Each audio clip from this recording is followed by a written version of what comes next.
Nous sommes mardi 14 mars 2023. Mesdames, bonjour. Messieurs, salut. Ce sera toujours un grand plaisir de savoir que nous parlons ici et vous nous recevez 5 sur 5.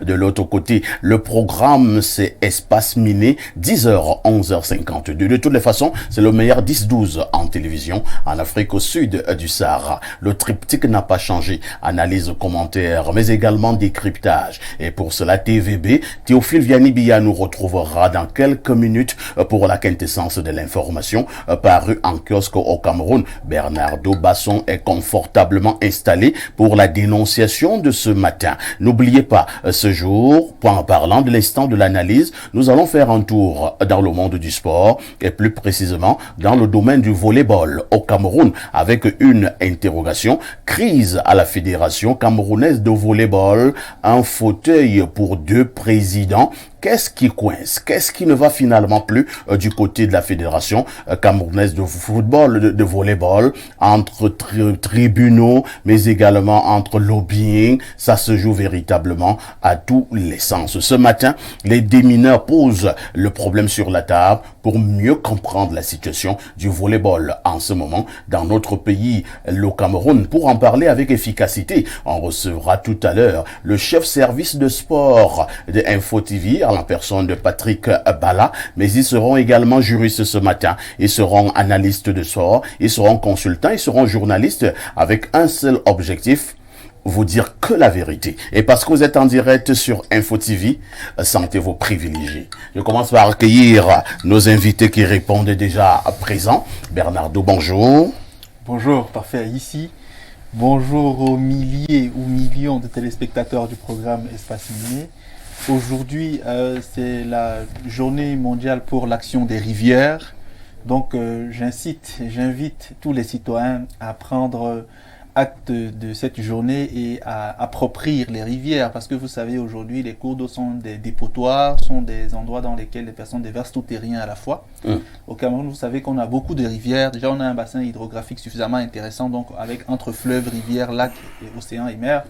Donc je pense qu'aujourd'hui, puisqu'il s'agit des rivières, il est important qu'on prenne soin de nos rivières en les rendant propres, puisque ces rivières fournissent de l'eau qui parfois sont utilisées par des ménages, surtout en zone reculée, pour pouvoir s'abreuver, pour pouvoir également subvenir aux besoins les plus courants du bétail. Tout à fait. Il est très important de prendre soin des rivières aujourd'hui. Il faut dire que dans nos villages et même dans certaines de nos villes, nous buvons l'eau des rivières. Bien sûr. Il y a quelqu'un en train de passer, il s'arrête à une rivière et il se désaltère. Bon, c'est vrai que chez moi, ce n'est pas le cas parce que chez moi, il y a une source.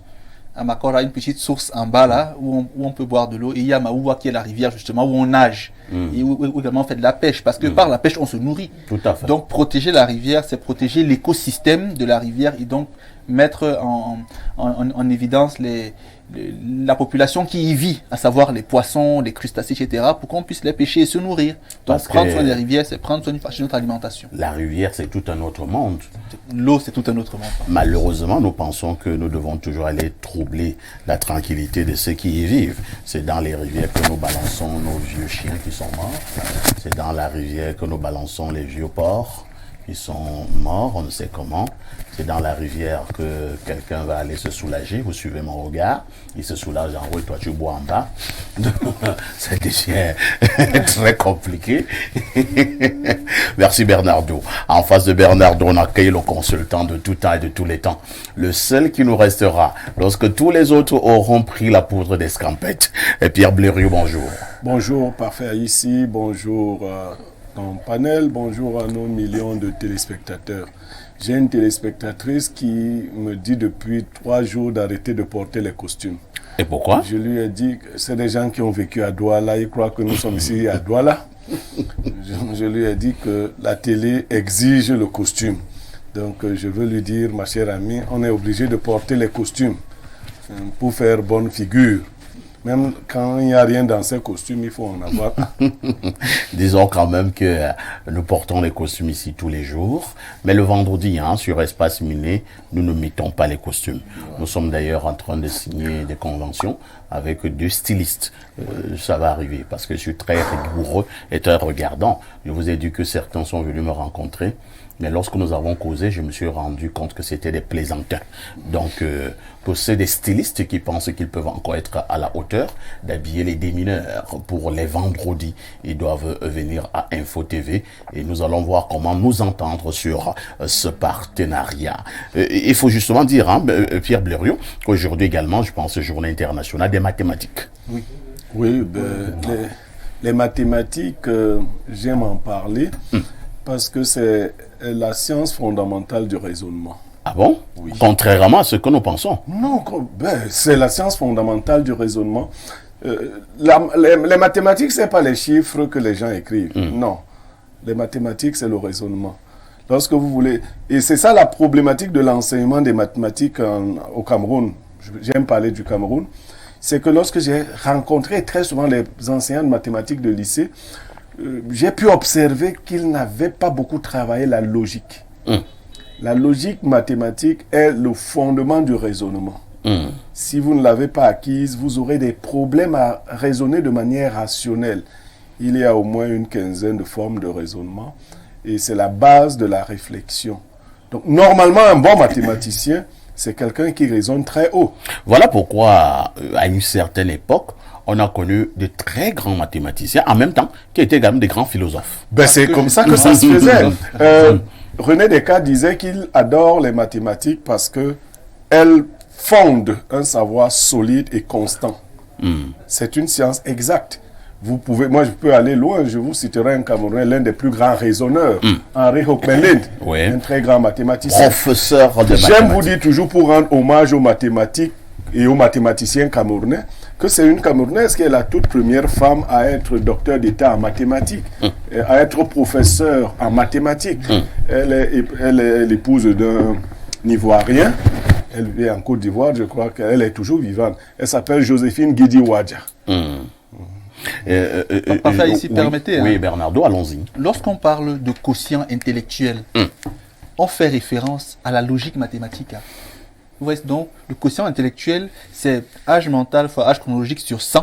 Quand tu as divisé, vous voyez qu'on est dans âge mental fois âge chronologique sur 100. C'est pour évaluer la capacité d'un individu à raisonner de manière logique sur la base de la logique mathématique. Et aussi, tout à l'heure, Blériot l'a dit, on ne dit pas la maths, mais on dit les maths. Parce que c'est un ensemble de sciences. L'algèbre, la numérique, la géométrie, qui est métaphysique, elle. Parce que la géométrie, c'est la science qui étudie les figures de l'espace. Oui, parfait. Tout à fait. Tout à fait. Je parle, Blériot, là, il est philosophe.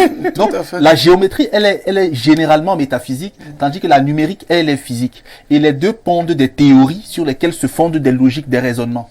Donc, et c'est même parce que la mathématique est très large qu'on ne comprend pas que le même Descartes les ait réduites. Parce qu'il n'y a pas un seul raisonnement qui soit vrai. Il y a plusieurs raisonnements. En géométrie, celle que nous appliquons très souvent au Cameroun, en Afrique, c'est la géométrie euclidienne. Mais il y a deux autres géométries parallèles. Vous avez la géométrie de Lobachevsky et la géométrie de Riemann. Parce que la géométrie euclidienne vous dit que... Mais tu parles de quoi encore là? C'est-à-dire que vous avez fini par nous essouffler sur ce plateau. On pose un tout petit peu sur l'étendue des mathématiques. Vous comprenez, j'ai souvent dit, nous venons à la télé pour parler du sujet de l'heure. Mais si nous devions... Vous savez, la philosophie donne moyen de parler vraisemblablement de toutes choses et de se faire admirer des moins savants. Je préfère me souvenir de mes profs de maths tout en rappelant que Roger Kik de Kiki nous a retrouvés. C'est vrai quand même que moi je n'aimais pas les mathématiques. On vous les avait mal enseignées. Je n'aimais pas les mathématiques. Je vous rassure, on vous avait mal enseigné les mathématiques. Sans faire de la stigmatisation. La plupart d'enseignants de mathématiques sont des gens qui ont des problèmes de langue. La plupart. Or, si vous ne parlez pas bien une langue, vous transmettez très bien moins cette science-là. Si vous avez un enseignant qui maîtrise, je vous ai cité un nom, Henri Hochberlin, demandez aux étudiants qui croyaient avant l'université que les mathématiques étaient difficiles, qui ont rencontré... Étaient énigmatiques. Non, du tout. Le professeur lui-même, il vous explique quelque chose dans une langue qu'il parle mal. Vous avez la vidéo qui est virale sur les réseaux sociaux actuellement, une maîtresse qui essaye de faire dire aux élèves du Nord Cameroun, sans stigmatisation, Tanga utilise une règle. 40 de ces élèves n'arrivent pas à dire Tanga utilise une règle. Il y en a qui disent Tlangla utilise une règle. Non, quand vous avez un enseignant, c'est un peu comme si vous avez quelqu'un qui vous fait la dictée en disant au lieu de règle, l'erle. Qu'est-ce que vous avez? Au lieu de dire les éléphants, comme chez les éléphants. Comme chez nous, en alphabet, il n'y a pas le U. Le U. Quelqu'un va vous, au lieu de dire le buffle, il va dire le bifle. Voilà, même ça vous fait faire des fautes en UI parce qu'il dit le bifle. Le bifle. L'IPC. Bon, c'est pas l'IPC, c'est l'UPC. Bon, donc, quand nous parlons comme ça des tribus qui sont déjà vendues et achetées, ça ne fait du mal à personne. Mais si vous parlez... nous disons donc ici aussi pour dire... Pour dire 50, on dit 50. Voilà. Là, on avale le E, ça va faire le problème. Les mathématiques nous ont été enseignées, dans la plupart des cas, par des gens qui ne parlent pas bien la langue. Tout à fait. Et une fois qu'on ne parle pas bien la langue, il y a un problème. La transmission est problématique. Et ils se sont donc réduits. Vous allez voir ce qui se passe dans les classes de mathématiques. C'est que le prof de mathématiques n'explique pas très bien la théorie. Il met plutôt des chiffres et des chiffres, beaucoup de chiffres au tableau qui troublent l'élève. L'élève voit seulement des chiffres. X a fait ceci, il a rencontré Y. Non. La mathématique, c'est une science aussi qui a un langage très bien connu. Et merci beaucoup. Ce langage repose sur les théories. Merci beaucoup. Théorie et théorème. Le temps pour nous d'accueillir donc Roger Kiek de Kiki. Roger, bonjour. Bonjour, c'est toujours un excellent plaisir de vous retrouver ici. Et il a bien fait de rappeler que ce sont les mathématiques avec S à la fin. Ouais. Elles sont nées en Égypte. Oui. Elles sont nées en Égypte. Et je vais vous dire que... vous êtes aussi dans la source des mathématiques. Tout à fait. Allons-y. Quand vous faites de la télévision, vous faites des mathématiques. Ouais. C'est-à-dire que le savant, je crois, Pythagore a travaillé dessus, Albert Einstein a travaillé dessus. La vitesse du son. Quand vous émettez, quand je suis en train de parler là, on peut vous tracer la trajectoire de mon son. Tout à fait. La puissance du son que je produis, la vitesse de déplacement de ce son d'un point A à un point B. C'est pareil pour l'image. On vous filmez à travers le tube l'évolution de l'image, la projection. Ce sont les sciences et la mathématiques. réception. Les policiers spécialistes de la balistique vous tracent une courbe sur l'évolution d'une balle, l'impact d'une balle. On vous dit si quelqu'un a tiré d'en face, l'impact donne ceci. S'il était couché, ça donne cela. Ce sont les sciences mathématiques. Et il faut même dire qu'au niveau de l'armée pure, les militaires, en période de guerre ou en zone de combat, utilisent beaucoup les mathématiques. Les artilleurs qui utilisent des canons longs sont des topographes. La topographie, c'est la mathématique. Vous voulez tirer sur 150 mètres. Si vous avez une colline de je ne sais pas combien, vous calculez la distance. Vous pouvez tirer en courbe altitude pour atteindre dans un délai précis une cible qui est située à tel endroit. Ce sont des sciences mathématiques. Vous voyez qu'elles sont partout. Elles sont dans tout ce que nous faisons. Et elles sont inventées en Égypte. Pythagore disait tout est noble. Voilà. Mais il y a quand même un professeur de mathématiques qui m'avait marqué. Hein. J'aime le citer lorsque je parle des mathématiques en télévision. C'était M. Ongolo. Et il nous enseignait au collège Jean Tabi. Et ce monsieur venait souvent en classe. Il n'avait que sa craie. Oui. Et ses instruments de travail, parfois, la règle, les quais et tout ça. Il commence à parler. Je le trouvais comme un marabout. Ce sont des savants. Je le trouvais comme un marabout. Il dicte le cours, hein. Il dicte le cours. Le professeur Luca Bazin, qui est de l'UPC, est un grand professeur de mathématiques. Le professeur Mukoko Priso, que vous avez connu à l'UPC, professeur émérite de mathématiques. Depuis la France jusqu'ici, il y en a tellement de mathématiciens. J'ai retenu quelque chose de lui lorsqu'il nous enseignait en classe 4e, les identités remarquables. Il faisait comme un jeu, il tournait et dit, vous savez, le carré d'une somme, c'est le carré du premier plus le double produit du premier du second plus le carré du second. Et c'est quand tu racontes quoi? Le carré d'une différence, c'est le carré du premier moins le double produit du premier du second plus le carré du second. Il en avait l'habitude. Il écrit ça. En fait, c'est A carré plus 2AB plus B carré. Je le regarde, il dit, cette affaire-ci même, je ne comprends rien. Il prend un exemple, il dit ben, c'est simple. Oui, mais et finalement aussi dans l'enseignement, nous parlions des mathématiques, c'est le cas aussi avec la philosophie. Tout à fait. Il faut éviter, je le dis aux enseignants, aux jeunes enseignants comme aux vieux enseignants, il faut éviter la trop grande mystification. Ouais. Absolument. La science n'est pas Mystique. Elle n'est ni mystique ni mystérieuse. Il y a des enseignants... On a aussi parfois une impression, Blaireau, je ne vous interromps pas, comme si certains enseignants, volontairement, veulent mystifier la discipline. Oui, mais ce n'est pas leur discipline. La science est à mi-chemin. Elle est entre l'élève, à califourchon entre l'élève et l'enseignant. C'est ça. L'enseignant n'est que le précepteur. Il est une sorte d'aide. S'il mystifie la chose, il est un mauvais enseignant. Parce qu'il faut transmettre. Il faut la transmettre.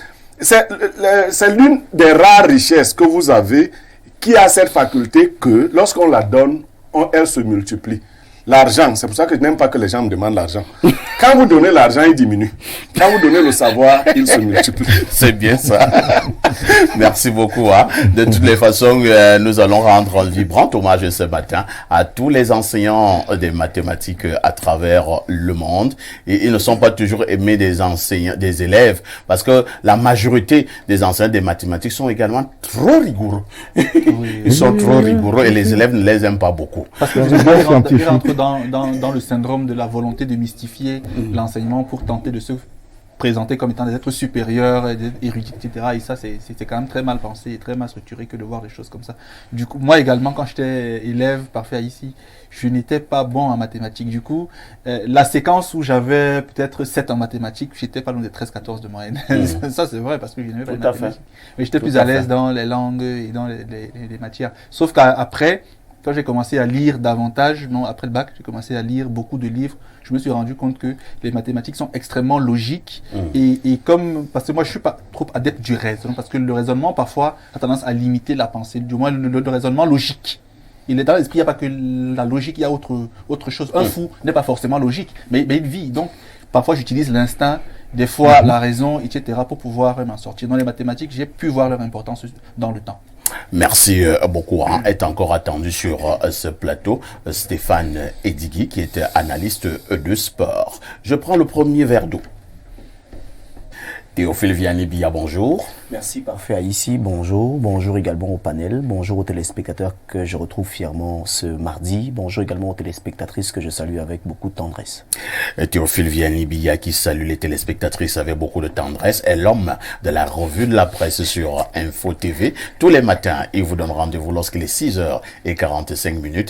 Il le remet ça lorsqu'il était 10h sur Espace Mini TVB. Que disent les journaux? Parfait. Ici, les journaux qui sont disponibles en kiosque ce matin s'intéressent donc aux élections sénatoriales. Et nous ouvrons cette revue de presse avec le journal de Dieudonné Mveng. Il s'agit du quotidien Info Matin qui revient donc sur les sénatoriales 2023 et nous amène du côté de la vallée d'une thème. Sénatoriale 2023, carton plein pour le RDPC dans la vallée d'une thème. Cyril Edoualo réalise l'exploit en faisant d'une pierre deux coups, garantir une victoire éclatante du parti de Paul Biya dans un milieu où rien n'était davantage gagné et se projeter vers les prochaines échéances pour un premier essai. Le président de la commission départementale par intérim en fait un coup de maître. Le journal en parle en page 2 et revient donc sur cette actualité concernant les sénatoriales du côté de la vallée d'une thème. Sénatoriale 2023, on en parle en grande une de ce journal. Inquiété relève le défi de la mobilisation et rassure. C'est ce que nous dit ce journal en page 3 qui revient clairement en disant que les urnes sont en train de donner raison au discours mobilisateur du secrétaire général du comité central du RDPC. Le journal en parle ce matin. Même son de cloche pour le journal Le Messager de Feu Pius Ndiawe qui revient également sur Jean Kueté. Sénatorial 2023 dans les secrets de la stratégie de Jean Kueté à lire en page 4 du journal Le Messager. La nouvelle expression s'intéresse au sénatorial à Bafoussam. Le SDF et le RDPC s'embrassent. Les grands électeurs du parti de la Balance ont accordé leur suffrage à la liste présentée par le parti au pouvoir. On revient donc sur cette actualité du côté de Bafoussam avec le SDF et le RDPC qui s'embrassent. On parle des élections sénatoriales du 12 mars. L'activateur parle de cette victoire écrasante du RDPC du côté de la Meufou et à Famba. 100% de suffrage en faveur du RDPC selon les premières tendances. Marga Tangana vient donc de confirmer une fois de plus sa position de leader politique du département guide naturel de la Meufou et à Famba. On en parle en page 3 du journal L'activateur. Élection sénatoriale, le quotidien en parle également et consacre consacre sa grande une à cette actualité. Sans faute pour le RDPC, c'est le constat qui est fait par le quotidien de Jules Brice Ngaba. Et si on prenait Terre Promise Hebdo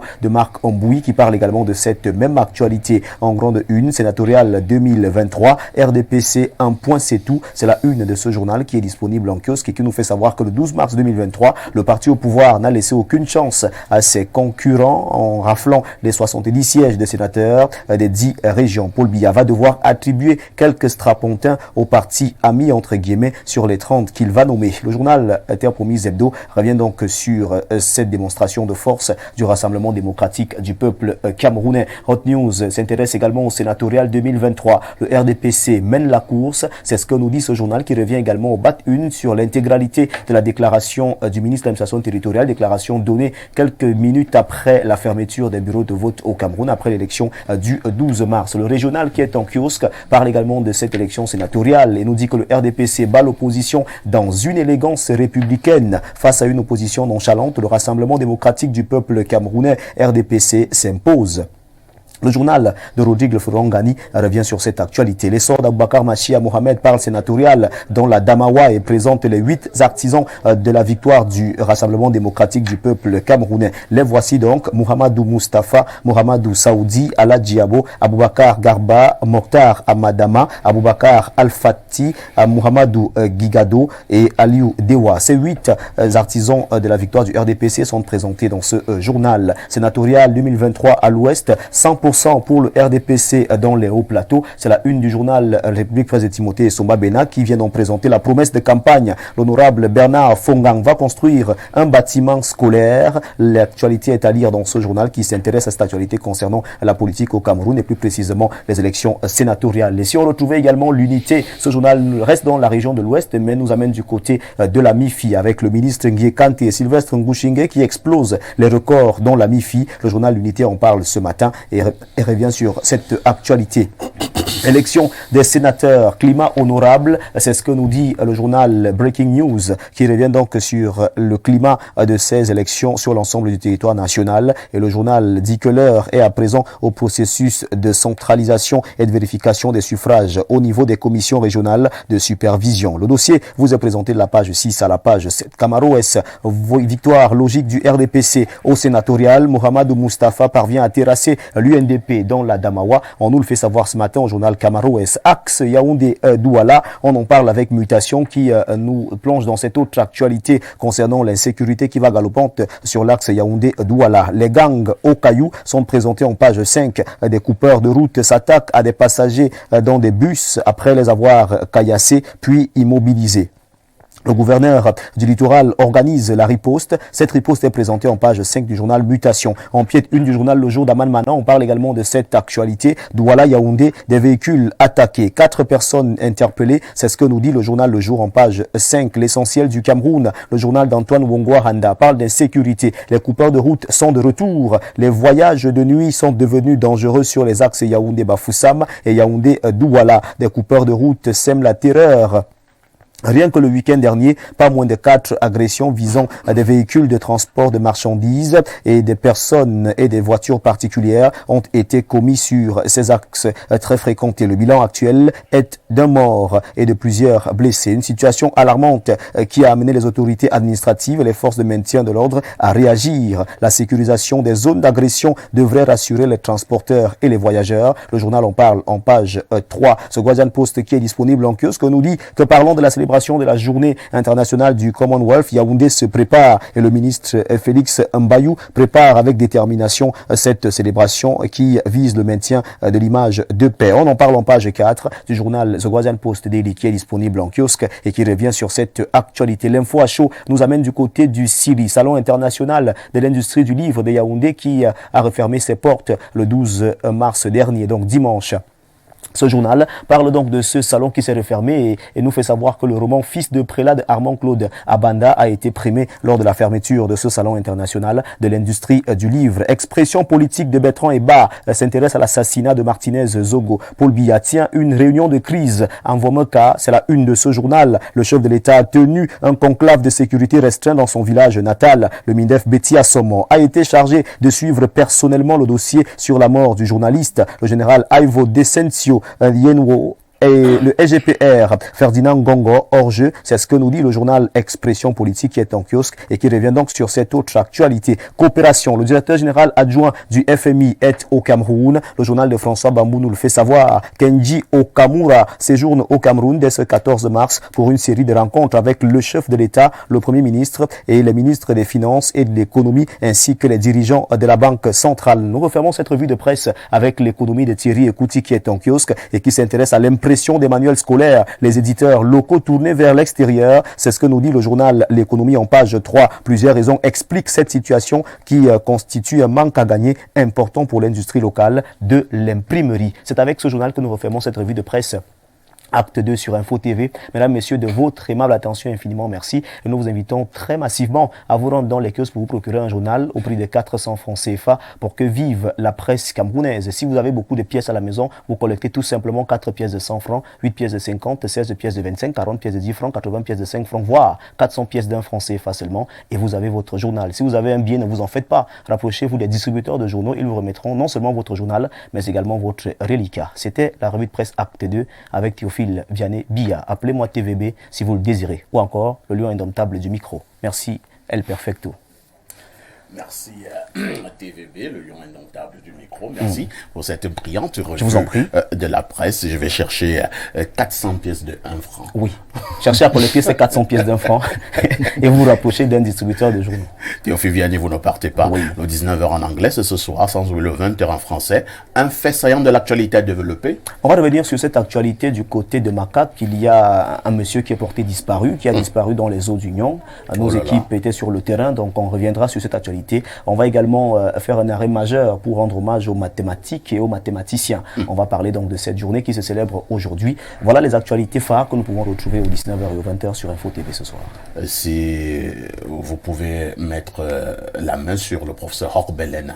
On fera tout. Vous pouvez l'interviewer. Le professeur Horbelen. Il est à Bordeaux.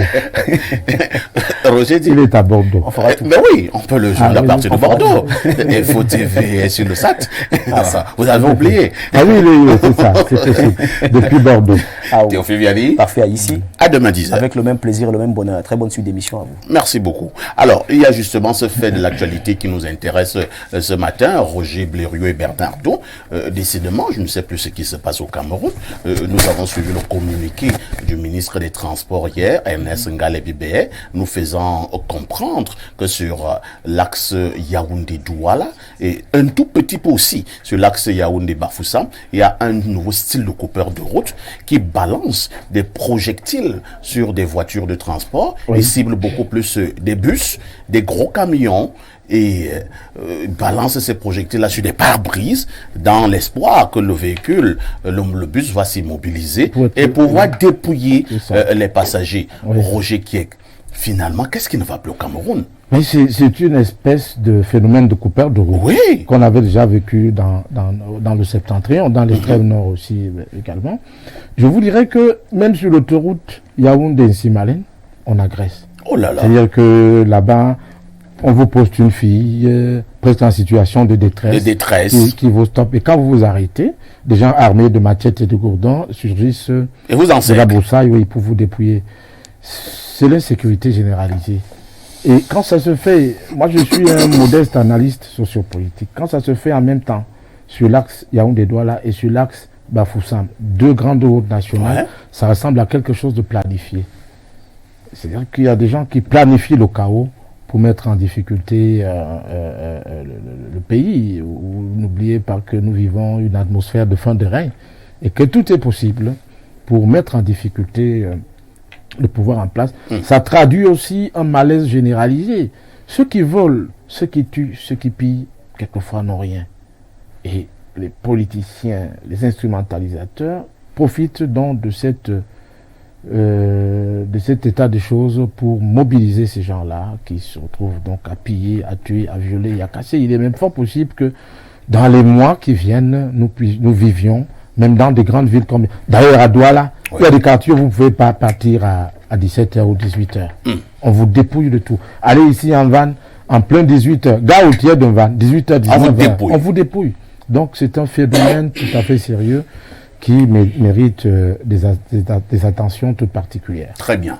On accueille également Stéphane Edigui qui nous a retrouvés sur ce plateau. Stéphane, bonjour. Bonjour, parfait. Ici, une fois de plus, mes sincères condoléances. Merci. Je salue également le riche panel, le grand frère, le duc, qui est là. Le sujet qui l'amène ici, on a commencé à le faire dans les réseaux sociaux. Tout à fait. Bonjour également au très grand frère Blériot Niemek et à mon frère de toujours, ami Basson, que je retrouve ce matin. Finalement, bonjour à tous vos... tes amis et frères. Oui, vous savez que le monde des médias est un monde qui est pratiquement... voilà, donc on se retrouve de temps en temps. Je salue vos nombreux téléspectateurs et Diane Zogo, à qui j'adresse une fois de plus mes encouragements. Vous savez que Martinez était un parent à moi.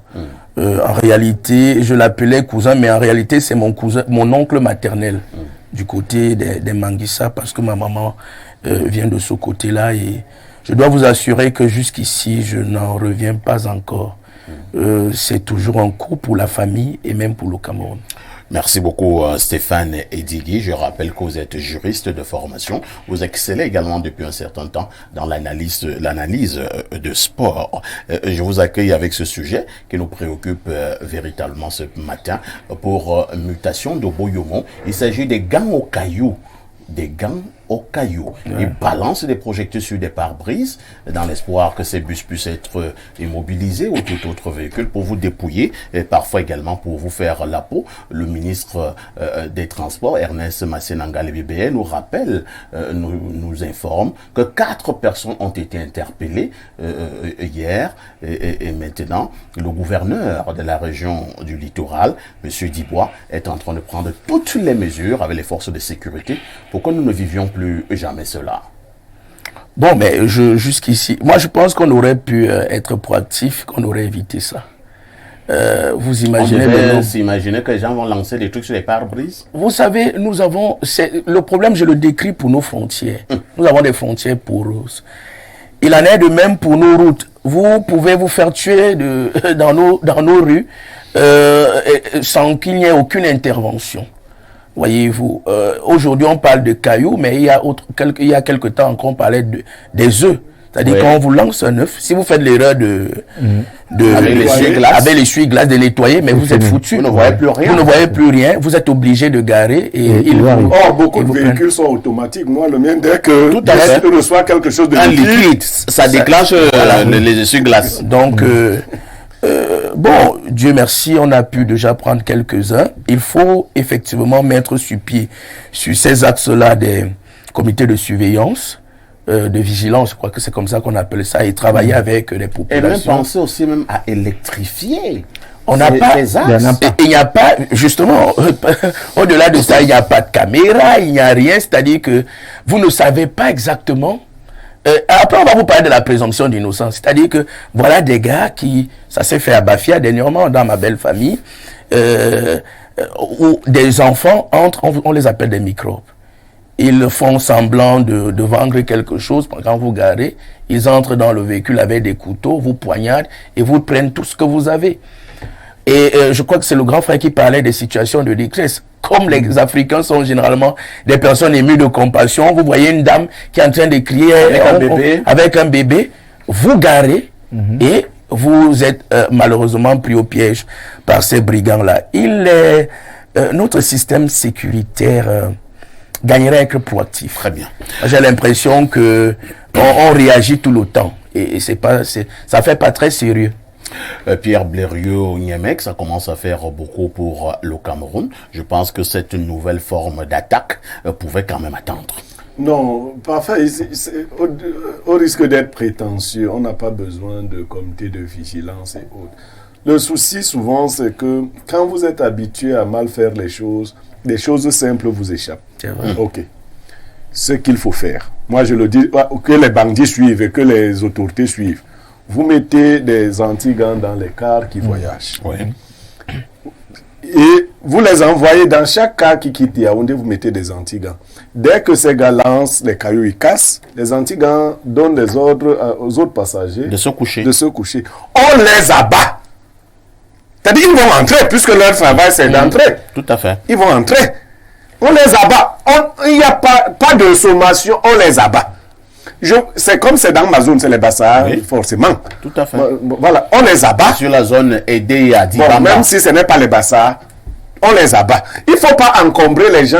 L'État doit résoudre. Qu'est-ce que vous avez à mettre du sentimentalisme avec quelqu'un qui entre pour tuer les gens et vous... Non, qu'est-ce que vous voulez faire là? On les abat simplement parce qu'on est en situation de guerre. Dès qu'on va abattre comme ça 3, 4, ils vont quitter les comités de vigilance pour se balader et faire quoi? Mettez les... On le faisait. À la poste centrale, on n'agressait plus les gens. Parce qu'il y avait toujours des anti-gangs qui... En fait, on fait ça exprès. Les policiers qui nous encombrent les rues maintenant, depuis qu'un gars a écrit son communiqué. Ce matin, tous les voyous qui portent des chasubles ont envahi la capitale. Mais qu'est-ce qu'on a même à faire? Il faut être sérieux. Il faut demander à ces voyous de quitter les rues. Ils n'ont rien à faire là. On parle de sécurité, les gars vous créent des embouteillages. Donc, les policiers sont dans tous les carrefours pour interpeller les taximens, comme s'il y avait la guerre dans un carrefour. Voilà les situations. Aujourd'hui, vous avez des policiers au gros ventre qui sont à la poste centrale. Mais les gens ne font plus de sport. Vous les rencontrez, qui boivent plus que les civils. Mais ce n'est pas possible. Ça, c'est le danger d'un système de corruption. Calmez-vous. Non, parfait. Ici, des policiers, des hommes en tenue qui boivent plus que des civils. Ils sont toujours en tenue. Voilà le travail. Au lieu de menacer les automobilistes, mettez-les au travail. Mais je vous assure que maintenant, les hommes en tenue ont peur de la guerre. J'ai un oncle, lorsqu'on parlait d'envoyer les gens au Nozo, il se fait faire un certificat. Non, il vient à la réunion de famille et il demande qu'on prie pour qu'il n'aille pas au Nozo. Incroyable. Moi, je suis enseignant. C'est mon oncle qui doit sortir sur la liste des gens qui vont au Nozo. Quelle est cette affaire? On dit non, mais toujours avec ton cœur noir dur. Moi, quand on veut désigner les gens pour corriger les examens, je ne vais pas désigner militaire. Quelle est cette affaire? Donc, ces gars on les recrute, ils ne foutent rien. Vous parlez des agressions dans les quartiers. Vous avez des commissariats où on ne sillonne plus dans la nuit parfois ici. Vous voulez que on ne sillonne, on dort au commissariat. D'ailleurs, vous allez, je ne veux pas citer. Mais sur l'axe présidentiel, Blériot, juste pour ajouter de l'autre, sur l'axe présidentiel là, on agresse là-bas tous les jours. Si vous avez le malheur de tomber en panne là-bas, mais c'est vous êtes mort. C'est fini. Parfait, ici. Vous allez dans un commissariat que le délégué le vérifie. À 21h, il y a 2 dames qui gardent le commissariat. Tout le monde est rentré. Les policiers ne sont en service que de jour. Est-ce que c'est ça la sécurité? Soyons sérieux. La sécurité, on en a plus besoin quand? La nuit. Tout le monde est rentré dormir avec sa femme. Bon, si tout le monde est civil, arrêtez cette affaire d'armée. Bon, on devient comme la Suisse. Les hommes en tenue dorment maintenant toutes les nuits. C'est les braqueurs qui sont dehors. Les hommes en tenue dorment. On est dans quel pays? Merci beaucoup, Bernardo Basson. Nous interpellons donc quand même nos forces de sécurité d'être un peu plus éveillées. L'heure est grave. Des gangs aux cailloux sont sur nos axes routiers pour chercher à faire la peau aux honnêtes citoyens. Parfait. Ici, moi j'ai 2 grilles de lecture. Allons-y. La première, c'est que ces brigands ne sont pas très nombreux. Pas du tout. Et lorsque vous parcourez la Soudoua Yaoundé, vous voyez des points dans lesquels les gendarmes sont souvent stationnés pour contrôler. Ces jeunes-là qui cassent viennent s'asseoir là avec ces gendarmes et partagent du matambo ou autre variété de vin. Donc pour beaucoup, même ils sont souvent amis. Même dans nos villes, les plus grands agresseurs, ceux qui sont de grands dealers de drogue, sont parfois des amis des hommes en tenue et sont parfois des hommes en tenue eux-mêmes. Donc eux-mêmes laissent prospérer quelque chose qui devient à terme un cancer et qui pourrit toute la République. Ça veut dire quelque part, l'appareil sécuritaire camerounais est sur certains pans vraiment défaillant. Parce que les policiers pactisent. Bon, quand je dis policiers, c'est pas eux que je dis, mais les hommes en tenue pour beaucoup pactisent avec les FMO pactisent avec beaucoup de brigands. Maintenant, pour ceux qui se lèvent la nuit ou en fin de journée et cassent les bus pour pouvoir se faire du butin sur les pauvres passagers. Non, on doit les tuer, comme Yameka dit. Et si quelqu'un a le malheur de se faire tabasser et qu'un brigand réussit à rentrer, qui touche seulement le brigand là, qui ne lave pas sa main, qu'il a accès au village, qu'on mette la terre dessus, on frotte comme ça, on pose là, on dit ce qu'il a dit, non, il meurt même à distance, il n'y a pas de problème. Soit on les tue avec des balles, soit la nuit au village, on fait ce qu'il y a à faire. C'est vrai qu'on ne demande pas la mort, mais on dit, on les confie aux ancêtres qui vont faire ce qu'ils ont fait. Il faut comprendre. Le second problème maintenant, c'est que, parfait, ici, quand tu ne nourris pas ton chien, il va te mordre. C'est vrai. Le chien vient là aussi pour être nourri avant de te protéger. Si tu ne nourris pas, il va te mordre. Il faut savoir aussi que beaucoup de ces jeunes parfaits ici n'ont rien à faire. Il faut également le dire. C'est vrai, c'est pas la caution du vice qu'ils développent. Je voulais me demander. Non, c'est pas la caution du vice. Si l'on n'a rien à faire, on commence à lancer des projectiles sur des voitures. Pourquoi beaucoup d'agressions se font dans les villes et pas dans les villages? Parce qu'au village... Parlons des villages. Non. Ils viennent en ville. Ils viennent faire ça. Au village. C'est des microbes qui partent de Douala pour ces zones-là, puisqu'ils sont en réalité persécutés. Ce que je veux dire, c'est que beaucoup de gens également n'ont rien à faire. Ils n'ont pas d'emploi, ils n'ont pas d'éducation. Est-ce que le manque d'emploi justifie tout? Justifier, non. Mais permet de comprendre, oui. Rien justifie le vice ou le crime parfait. Ici, rien. Mais je dis comprendre parce que... Le manque de travail... Le chien qu'on ne nourrit pas finit par nous mordre. Parce qu'il doit manger. Donc les jeunes qu'on laisse comme ça à la merci de la rue développent autre chose que des valeurs qui doivent véhiculer, donc deviennent dangereux, c'est ce que je veux dire. Bernard, je ne dis pas qu'il faut les encourager à faire cela. D'accord. Donc voilà, il faut bien comprendre ça. Mais de manière pratique, il faut les abattre. Merci beaucoup. Roger Kiek, on n'a plus beaucoup de temps parce qu'on va beaucoup travailler aujourd'hui. D'accord. Donc je vous donne 1 minute. Les sécurotocrates et les stratégistes appellent ces problèmes des problèmes asymétriques, de nouvelles formes de menaces sécuritaires. Quand on a regardé l'affaire des Arguinacoupes de route dans le Septentrion, on s'est rendu compte qu'il y avait des Aladis et de très hautes personnalités complices. L'État avait créé alors le groupement polyvalent de la gendarmerie et ces anti-gangs escortaient des cars de transport ou étaient infiltrés dans ces cars-là. Quand les Arguinas arrivaient, des gens en civil les abattaient. Et bien, il y avait un ancrage, il y avait des liens entre ces bandits-là et des personnalités insoupçonnables. Jusqu'au jour où on a trouvé la montre d'une autre personnalité sur la main d'un Aladi. Ils se fondaient dans la population. Ils peuvent effectivement venir faire semblant de boire avec ces gendarmes comme ça se fait dans le Nozo. Quelqu'un qui partage avec le Matango avec toi, te coupe la tête le soir venu. Ce sont des poèmes sérieux. Je vous dis que ce sont des phénomènes qui ne surgissent pas comme ça. Parfois, il y a une instrumentalisation de la misère et de la pauvreté des gens. C'est ce qu'il fallait dire globalement ce matin concernant justement cette nouvelle forme d'insécurité au niveau de certains de nos axes routiers. Nous avons de toutes les façons une assurance de ce que les forces, les gouvernants sont en train de prendre toutes les mesures pour pouvoir assurer la sécurité des personnes, mais également de leurs biens. Je prends un autre verre d'eau.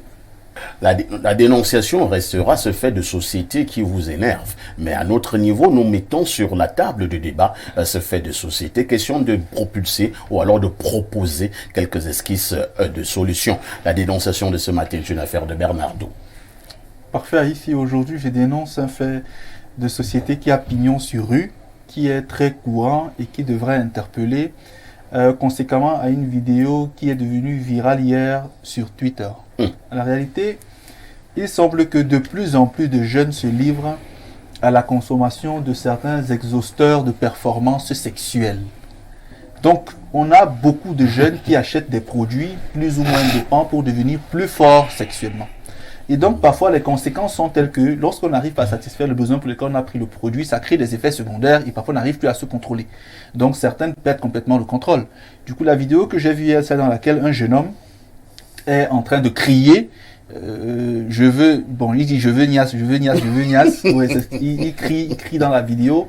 Il est immobilisé par des agents de sécurité qui essaient de neutraliser pour l'emmener quelque part pour qu'il arrive quand même à se calmer. Donc, et il semble, de ce que j'ai lu, que la raison pour laquelle il a déliré, c'est parce qu'il aurait pris certains produits pour performer sexuellement et que celle qui devait arriver pour l'aider à résorber, du moins, à avoir l'acte sexuel n'est pas venu. Donc, il faut vraiment qu'on éduque nos jeunes sur la base de ce que on a le sport, on a l'alimentation, on a la santé mentale qui permettent d'avoir des rapports sexuels de qualité, plutôt que d'aller toujours chercher des éléments, des éléments pour performer et qui après peuvent être fatals pour ces jeunes. Merci beaucoup.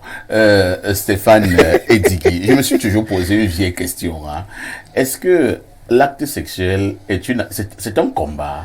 Vous faites bien de poser cette question. Je crois que tout, vous savez, l'absence de connaissance nous a servi quand la plupart de nos enfants n'ont pas une véritable éducation sexuelle. Ouais. C'est-à-dire qu'ils sont surpris par cette affaire-là qui en réalité pourrait être un art et même une science, parce que vous savez qu'il y a une science de du sexe. Et il y a même maintenant, pour ce qui est de la pratique du sexe, de la sexualité, il y a un art. Mais très peu d'entre les jeunes aujourd'hui, nos mamans étaient formées, même si, vous voyez, on parlait de la sexe, même si nos prêtres en profitaient, mais il y avait quand même une certaine, formation. Et nous, à un certain moment, moi j'ai fait des établissements catholiques, il y avait ce qu'on appelait l'éducation à la vie et à l'amour. L'EVA. Je ne sais pas si ça existe encore. Et ça nous permettait vraiment de comprendre ce que c'est que la sexualité. Et on nous disait qu'il n'y a pas de sexualité sans amour. Alors, vous voyez que c'est l'ego qu'on veut faire prévaloir, qu'on veut exhiber ici. C'est-à-dire, voilà un monsieur qui va prendre une surdose, parce que je pense que c'était vraiment surdosé, hein, de Viagra. Ce n'est même pas un monsieur, c'est un enfant. Ah voilà, donc un enfant, alors qu'à ces âges-là, on a besoin de on est très performant. Un enfant de 19 ans qui va déjà d'abord avaler les comprimés. Malheureusement, ce sont des enfants qui vont vers des prostituées, c'est-à-dire que et qui font des partous aujourd'hui. Donc, ils sont un peu plus d'énergie. Des enfants qui, avant 25 ans, sont tombés malades plusieurs fois de chaud, de pisse et tout ça là. Donc, ils sont naturellement affaiblis. Il est question, dans nos établissements, c'est-à-dire scolaires, secondaires, à l'université, c'est tout autre chose, mais également dans nos maisons. Il faut que les enfants soient formés à la sexualité. Le problème, c'est que c'est encore un tabou chez nous. C'est-à-dire que quand on veut parler de la sexualité, vous allez voir un enfant commencer à rire. Moi, je parle de la sexualité avec mes enfants, tout petits encore. On n'appelle pas le pénis zizi, ça ne veut rien dire. C'est-à-dire que le sexe masculin, je dis c'est le pénis. Le sexe féminin, c'est le vagin.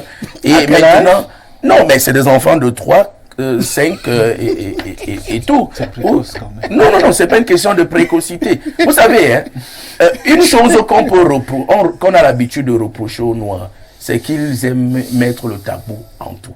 Moi, je connais une de mes petites nièces qui est en France aujourd'hui, mais à 5 ans, c'est vrai, elle m'étonnait quand tu arrives, elle te parle de son petit ami, elle te parle de la sexualité. J'ai dit 5 ans. Oui, 5 ans. Non. Elle te dit que son petit ami est là-bas. Non, c'était pas une sorcière. C'était pas une sorcière. On développe, ce sont des enfants qui développent une certaine autonomie. Vous voyez un peu. Et moi, j'ai vu à la télévision, je crois que c'était The Voice, où une petite fille prestait, elle disait qu'elle a son petit ami dans la salle. On a appelé son petit ami. Et on les a demandé de s'embrasser. On dit, embrassez-vous dans la bouche. Ils disent que non, nous ne sommes pas encore mariés. Parce qu'on les a dit que à cet âge-là, on ne le fait pas. Or, nous, à ces âges, on faisait le papa et maman. Mais en cachette.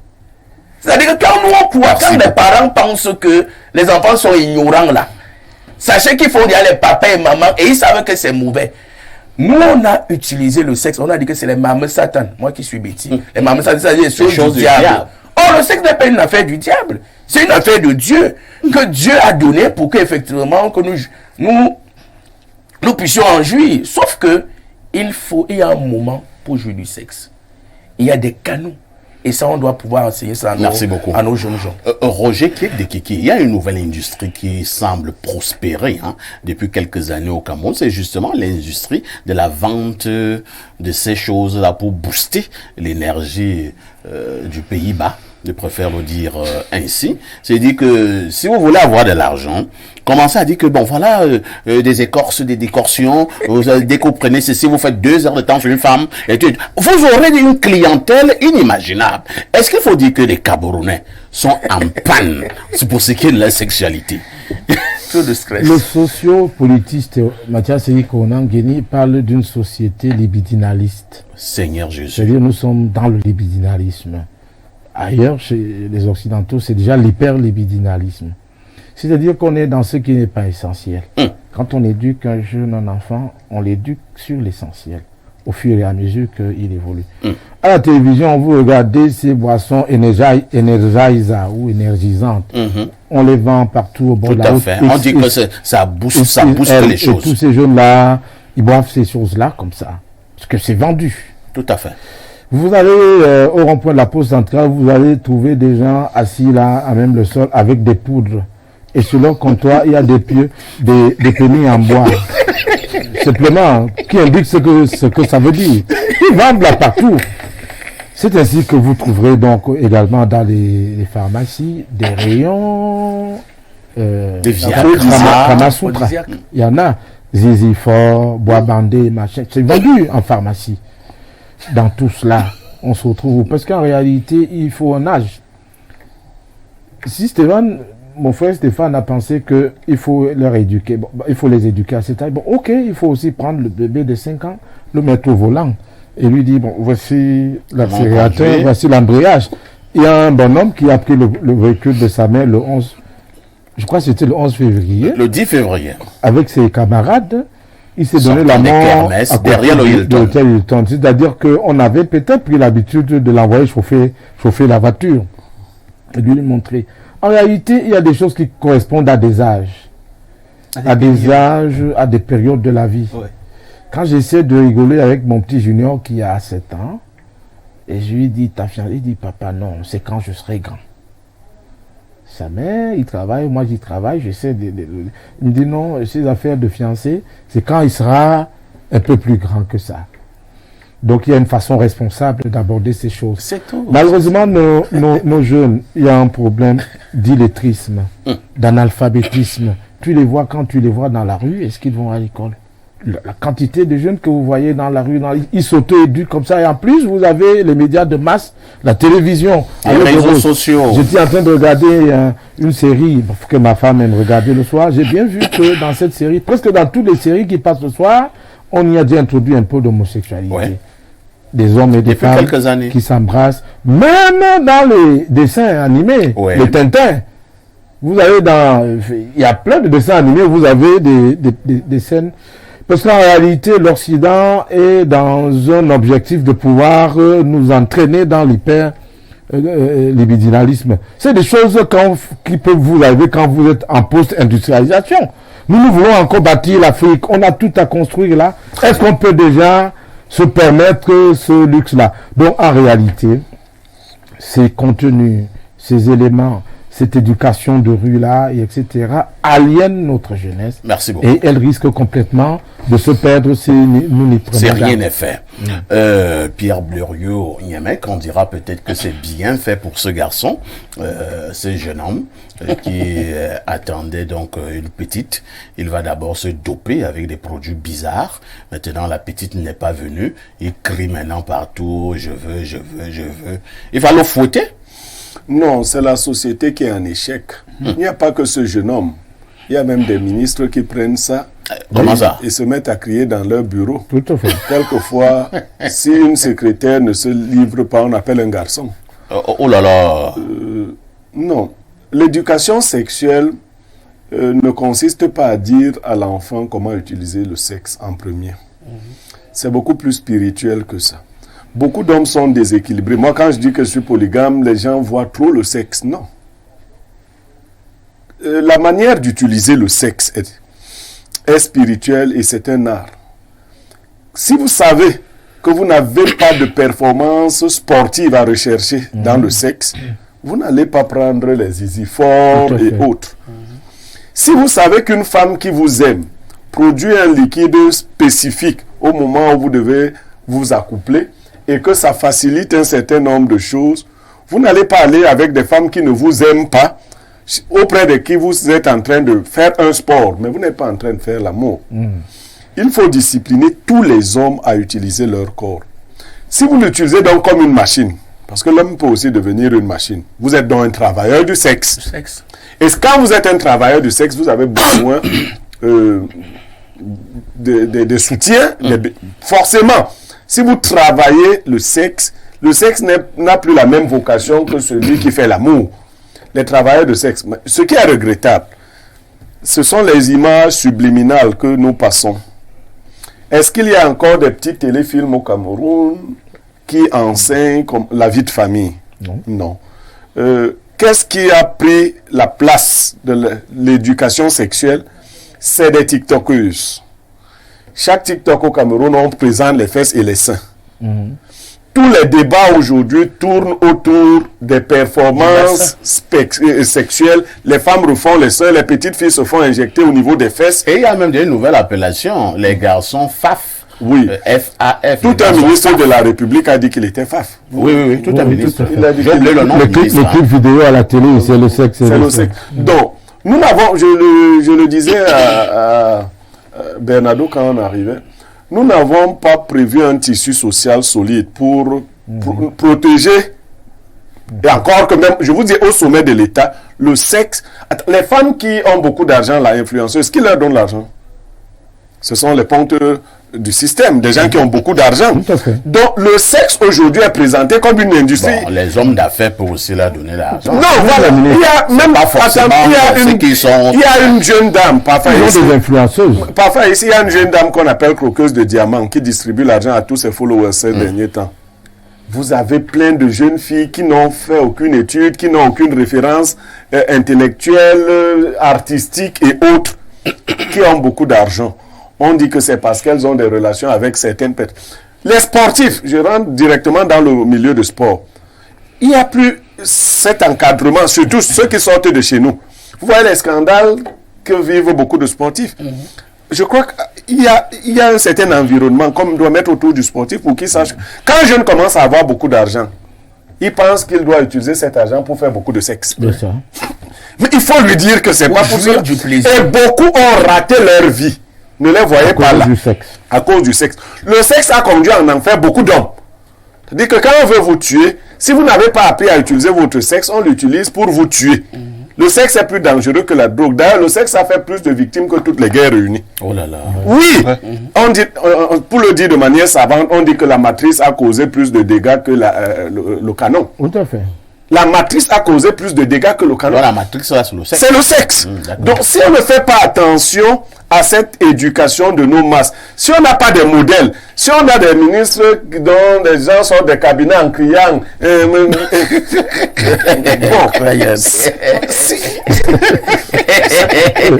moi je ne connais pas ces ministres.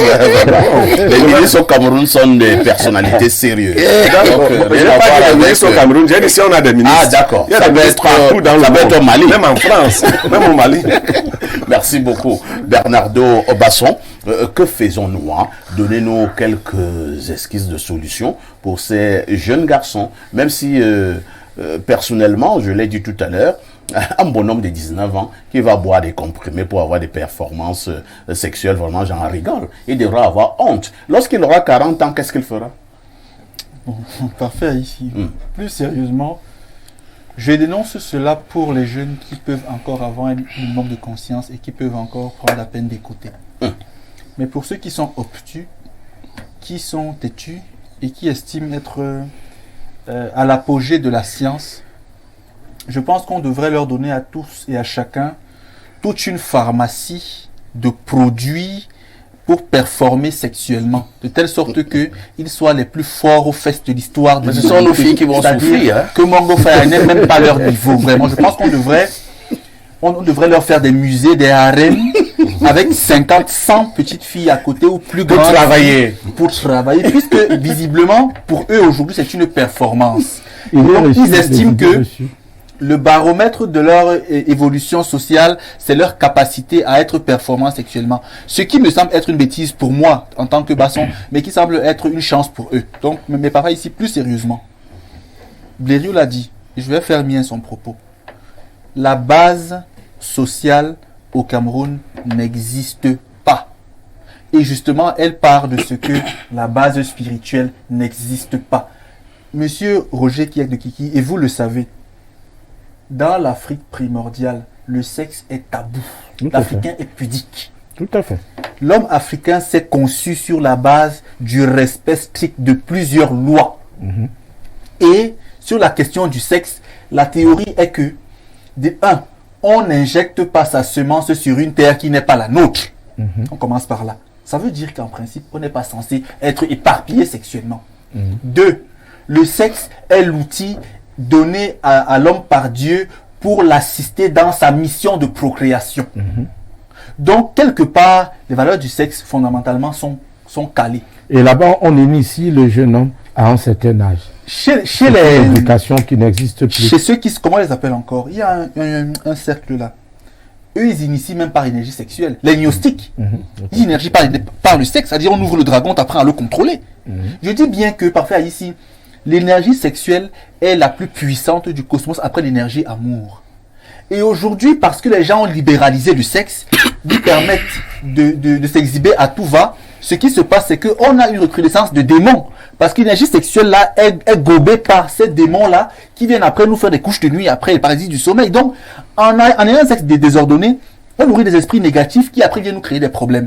Il faut que les parents prennent sur eux, non seulement d'être plus restrictifs. Et les jeunes filles aujourd'hui également sont de plus en plus exigeantes sexuellement parce qu'elles regardent des films américains où on ouvre carrément le sexe. Il y a des séries dans lesquelles, moi je regarde pas des films, ça il faut le savoir. Les séries dans lesquelles on a eu à me raconter qu'on a 50 jeunes dans une pièce ou au bord d'une piscine qui se livrent à des parties. Et comme le jeune estime toujours que c'est ce qui se fait là-bas qui est meilleur, eux aussi reproduisent ça ici à travers les systèmes de partouze incroyables. Il y a même des gens que je connais qui sont experts en partouze, mais eux, ouais, non, vraiment. Ce sont vos amis? Non.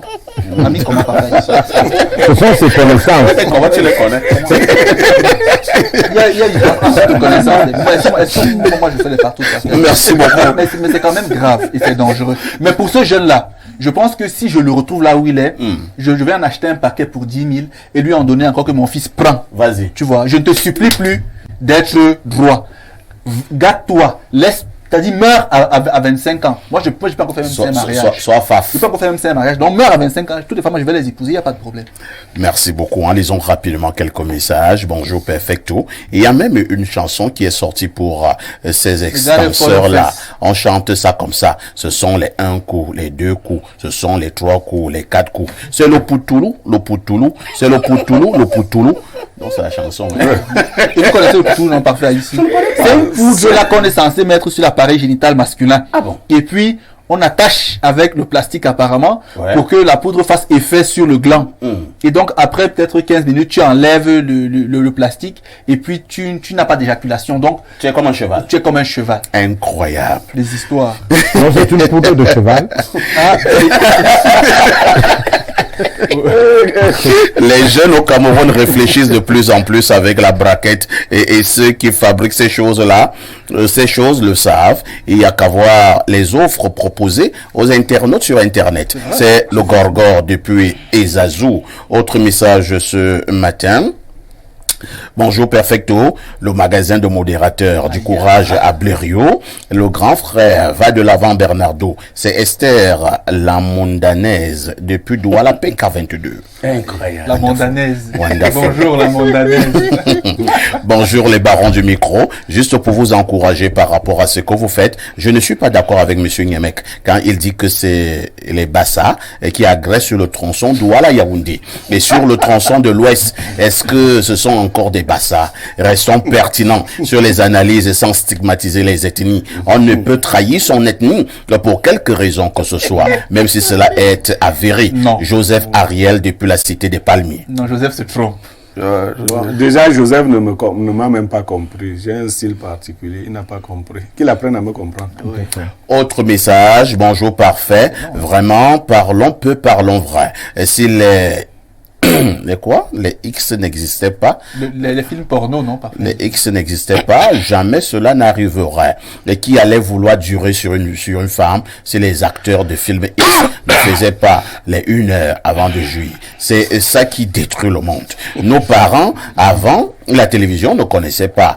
Celui-même qui faisait 20 secondes n'était pas frustré. Mais depuis que les vidéos porno montrent qu'il ne faut pas vite jouir, il faut faire 2 heures d'abord pour montrer qu'on est puissant. Dieu veut déjà quitter l'Afrique. Nous sommes déjà presque orphelins du Très-Haut. Ce qui me dépasse, nous Camerounais, vivant hors du pays, les gens ont peur de nous, car pour eux, nous, on est trop fort aux fesses. Et on se fait aussi respecter. Mais aujourd'hui, en écoutant ce sujet, je me demande, mais qu'arrive-t-il à mon Cameroun? Donc, c'est Léo depuis Abidjan, fidèle téléspectateur. Merci à Léo depuis Abidjan. Autre message ce matin. Bonjour Perfecto. Vous avez parlé des mathématiques, cette matière qui a toujours atrophié... Oh là là. Je préfère dire qu'il a toujours atrophié certaines parties de son corps. Je n'ai jamais dépassé 5 dans cette matière. Je l'ai détestée et je vais toujours la détester. C'est Landry Echemont qui envoie le message. Autre message ce matin. Bonjour Perfecto et à tout ton panel. Les jeunes de nos jours aiment bien la facilité. Ils n'aiment pas travailler dur. Mais curieusement, ils font des efforts du côté du Kosovo. Et c'est dommage. Si vraiment ils pouvaient concentrer cette énergie pour des choses plus importantes, au lieu de chercher à être faf, chers jeunes compatriotes, cherchez plutôt à vous concentrer à l'essentiel. Merci. Un bonjour spécial aux futurs parents de mon fils, monsieur Blériot Niemek, le seul et unique intellectuel qui nous reste au pays, c'est Pancras de Guider. Autre message ce matin. Bonjour le parfait. Sac de modérateur, ce fléau dénoncé est beaucoup plus compliqué que tout ce que vous pouvez imaginer. Lorsque vous rencontrez une jeune fille de 16 ans maintenant, supposée d'avoir une seule voie à sens unique pour véhicule à 4 roues, on est surpris de trouver un autoroute à double sens chez les 16 ans et moins de 16 ans. J'avoue que je n'ai rien compris. Gabriel Capuela, depuis Escalmanguier, il s'est passé voix et tout ça. Autre message ce matin. Bonjour cher voisin, comment ça va? En fait, si tu permets, oui. Sur la question de la sexualité, moi je suis plus exigeant vis-à-vis des hommes que vis-à-vis des femmes. Vraiment. Et pourquoi? Parce que généralement, une femme peut venir même se livrer à un homme. Et l'homme peut ne pas accepter. C'est-à-dire qu'on ne donne pas l'impression que l'homme est un animal qui ne réfléchit qu'avec sa queue. Et je parle notamment des plus jeunes filles, pas des plus matures. C'est-à-dire les 16, 17, 18 ans là. Je vous ai dit que moi j'ai été enseignant. Et que certains de mes élèves parfois me regardaient. Et que j'avais dit un jour à mon supérieur que lorsque je vois une élève, je me dis que son père est venu me dire « Voici ma fille que j'éduque, aide-moi à l'éduquer. » Et ce que j'ai à faire, c'est l'éduquer. C'est pas lui apprendre le sexe dans sa forme perverse. Donc je veux dire quoi? Je veux dire que les femmes les plus matures, on peut les aimer. Mais les plus jeunes, on doit les protéger. On ne doit pas abuser pour commencer à dire que non, c'est elles qui sont perverses. Non. Vraiment, on doit faire l'effort de les protéger également. Autre message ce matin, on disait donc bonjour cher voisin, comment ça va? Moi je pense que Joseph n'a pas compris ce que Blériot a dit. C'est Ismaël de Berthois. De toute façon, bonne journée. Bonne journée à vous, mon ami. On n'a pas dit bonne nuit. Je vous amène au 242. Le 242, c'est le Congo.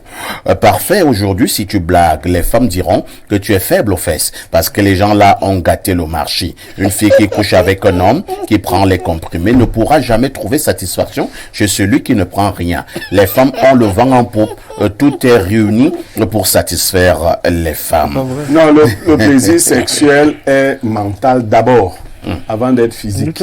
Il est d'abord mental. Si vous n'avez pas provoqué ce mental chez la femme, ne croyez même pas que durer au lit, c'est donner du plaisir à la femme. Non.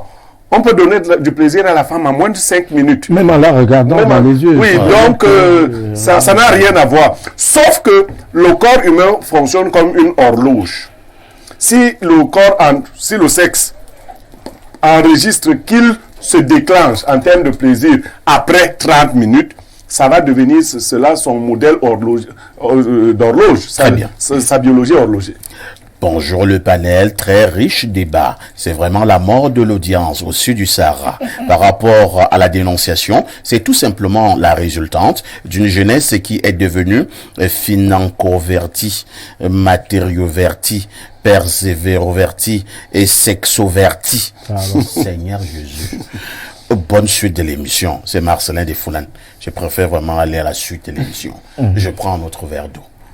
Bienvenue à nouveau sur ce plateau. Naturellement, nous restons sur cette plateforme Espace Miné, 10h, 11h52, de lundi à vendredi. Nous vous le disions en ouverture de ce programme, nous allons savoir et comprendre ce qui se passe réellement du côté de la Fédération camerounaise de volleyball. Apparemment, pour l'heure, l'on parle d'un fauteuil pour deux présidents et qui se discutent au fauteuil, une espèce de dualisme à la tête de la FECA Volley au Cameroun. Et pour cela, j'ai voulu d'abord inviter le chef service de sport sur Info TV, Patrick Bala. Bonjour. Bonjour Parfait Aïssi, bonjour aux nombreux téléspectateurs d'Info Télévision et singulièrement de ce programme Espace Mini qui monte et ne cesse de monter. Merci Patrick Bala, c'est vous l'homme sport d'Info TV. Vous allez donc nous planter le décor. Que se passe-t-il réellement en ce moment au niveau de la FECA Volley? Eh bien, parfait. Ici, pour comprendre la situation au niveau du volleyball camerounais, il faut remonter au 12 octobre 2021 avec 2022, autant pour moi, avec la convocation par le ministère des Sports et de l'Éducation physique, donc de ce processus électoral à la demande du Premier ministre chef du gouvernement. C'était à l'issue, bien évidemment, d'un conseil de cabinet tenu le 28 juillet 2022. C'était un jeudi qui demandait, suite aux 10 années d'hibernation au sein des fédérations sportives civiles nationales, que le patron des sports prenne ses responsabilités et enclenche donc ce processus électoral au sein de ces différentes fédérations. Ce qui avait d'ailleurs été fait, et donc le ministère des Sports avait écrit aux différentes fédérations pour enclencher bien évidemment ce processus électoral. Je rappelle que le dernier remontait à 2013 et donc ça faisait 10 ans qu'on n'avait plus des élections au sein des différentes fédérations. Eh bien, le 4 novembre 2022, le ministère écrit donc à ces fédérations pour indiquer de ce que ces derniers doivent donc lancer ce processus électoral. Malheureusement, au niveau de la Fédération camerounaise de volleyball, le ministère décèle à tort ou à raison, on ne sait trop pas, des incongruités au niveau de l'organisation de ce processus électoral, des irrégularités et de nombreux contentieux et décide donc d'attirer l'attention de Julien Serge Abouem, président donc de la Fédération camerounaise de volleyball, en demandant d'ailleurs à ce dernier le retour au texte de 2013 et notamment l'Assemblée générale de 2013 qui partait de 2008 à 2013. Ce qui va bien évidemment créer un embrouille puisque la Fédération camerounaise de volleyball, sous l'ère Julien Serge Abouem, estime qu'ils sont adossés sur la loi de 2018 partant de 2013 et de 2017 parce qu'il a été élu en 2013 et estime qu'il ne peut pas être adossé sur une loi déjà caduque parce que de 2008 à 2013, les élections ont été organisées avec ceux qui faisaient partie de 2008-2013 qui n'étaient plus, pour certains, qui n'avaient plus la qualité pour siéger, notamment au bureau, pour la mandature 2013-2017. Et chemin faisant, vous le savez également que une loi avait été votée portant réorganisation donc de ces différentes fédérations et on demandait, et d'ailleurs le chef de l'État avait donné 6 mois aux fédérations pour s'arrimer à cette loi, la loi 014/2018 du 11 juillet, qui demandait donc aux fédérations de s'arrimer à la nouvelle loi. Et donc, ce que ces différentes fédérations avaient donc fait. Et donc, les élections avaient été bloquées au ministère des Sports. Je rappelle que c'est uniquement la Fédération camerounaise de volleyball et quelques fédérations où ces élections avaient été bloquées. Et je rappelle également que les autres fédérations qui ont aujourd'hui un exécutif élu se sont justement basés des élections partant de 2013 à 2017 en s'appuyant sur la loi de 2018. Or, de l'autre côté, on demandait à la Fédération camerounaise de volleyball, je ne sais pas si c'est à raison ou à tort, de reprendre avec l'Assemblée générale qui avait porté cette fédération, c'est-à-dire l'Assemblée de 2008 à 2013. ce qui, pour le président Abouem, était une incongruité. Et donc, il y avait eu des diligences au niveau du ministère des Sports. Le ministre des Sports avait demandé à son secrétaire général de convoquer à la fois Julien Serge Abouem et quelques membres de l'Assemblée générale de 2008-2013 pour essayer de trouver un terrain d'entente. Ce qui n'avait pas été fait, les deux camps restant dans leur position. Alors, pour l'instant, qu'est-ce qui fait problème? Où en sommes-nous du côté de la FECAVOLE? Alors, ce qui fait problème, c'est d'abord ces questions de texte. Oui. Et aujourd'hui, vous le savez, depuis le 20 janvier 2023, le ministère des Sports a demandé aux 2/3 d'organiser une assemblée générale.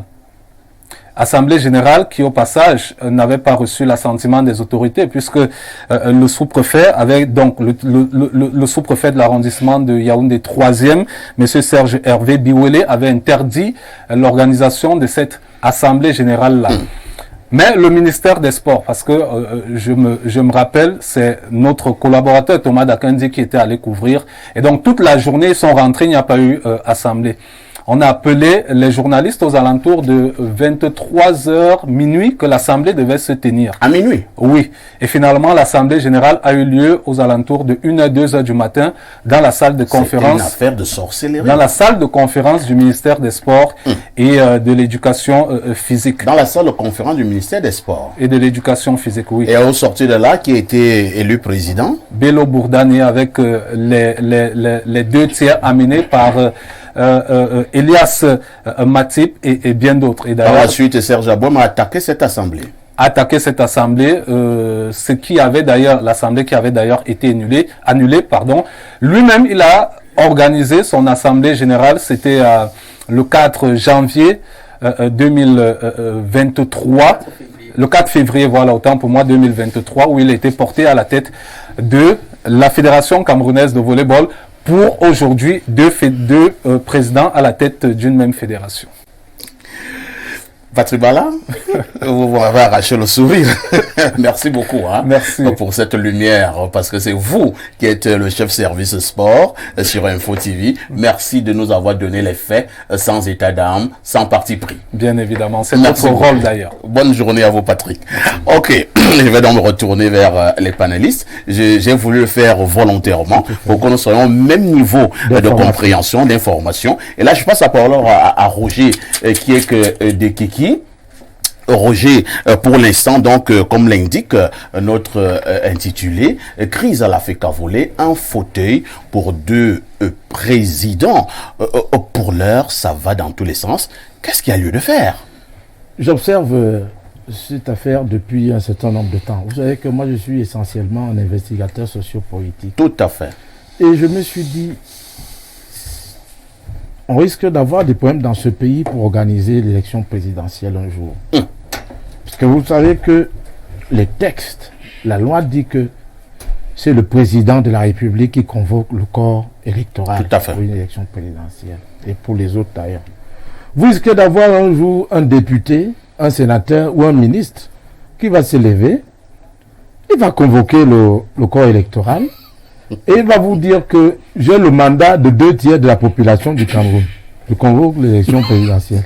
C'est ce qui risque de se passer quand vous regardez la qualité des acteurs qui tripatouillent et qui tirent les ficelles. C'est incroyable dans ce pays. Je vous assure que c'est... Vous prenez un exemple terrible. Si, c'est ce qui risque de se passer. Oui. Parce qu'en réalité, selon les textes de la Fédération internationale de volley, la nomenclature, quand on fait une élection à la tête d'une fédération, il faut que le président sortant et le président élu co-signent les procès-verbaux. Parce que c'est un président d'une fédération qui convoque une élection. Ce n'est ni un ministre, ni un kidam. Parce que c'est un président sortant, c'est un président qui convoque une élection. Maintenant, quelqu'un qui n'est pas président a convoqué une élection. Il prétend avoir reçu le mandat de 2/3 des membres. Les textes de la Fédération camerounaise de volley disent que quelqu'un ne peut pas se prévaloir de plus d'un mandat. Mais les 2 tiers dont on vous parle là, c'est à peu près 70 membres. Comment tu peux avoir le mandat de 70 personnes sans brandir la procuration signée de ces personnes? Le mandat n'est pas verbal. Il faut un mandat, des mandats dûment constitués. Vous savez comment ça se passe, le mandat. Et vous prétendez que vous avez convoqué les 2 tiers pour modifier les statuts. Ce qui est illégal.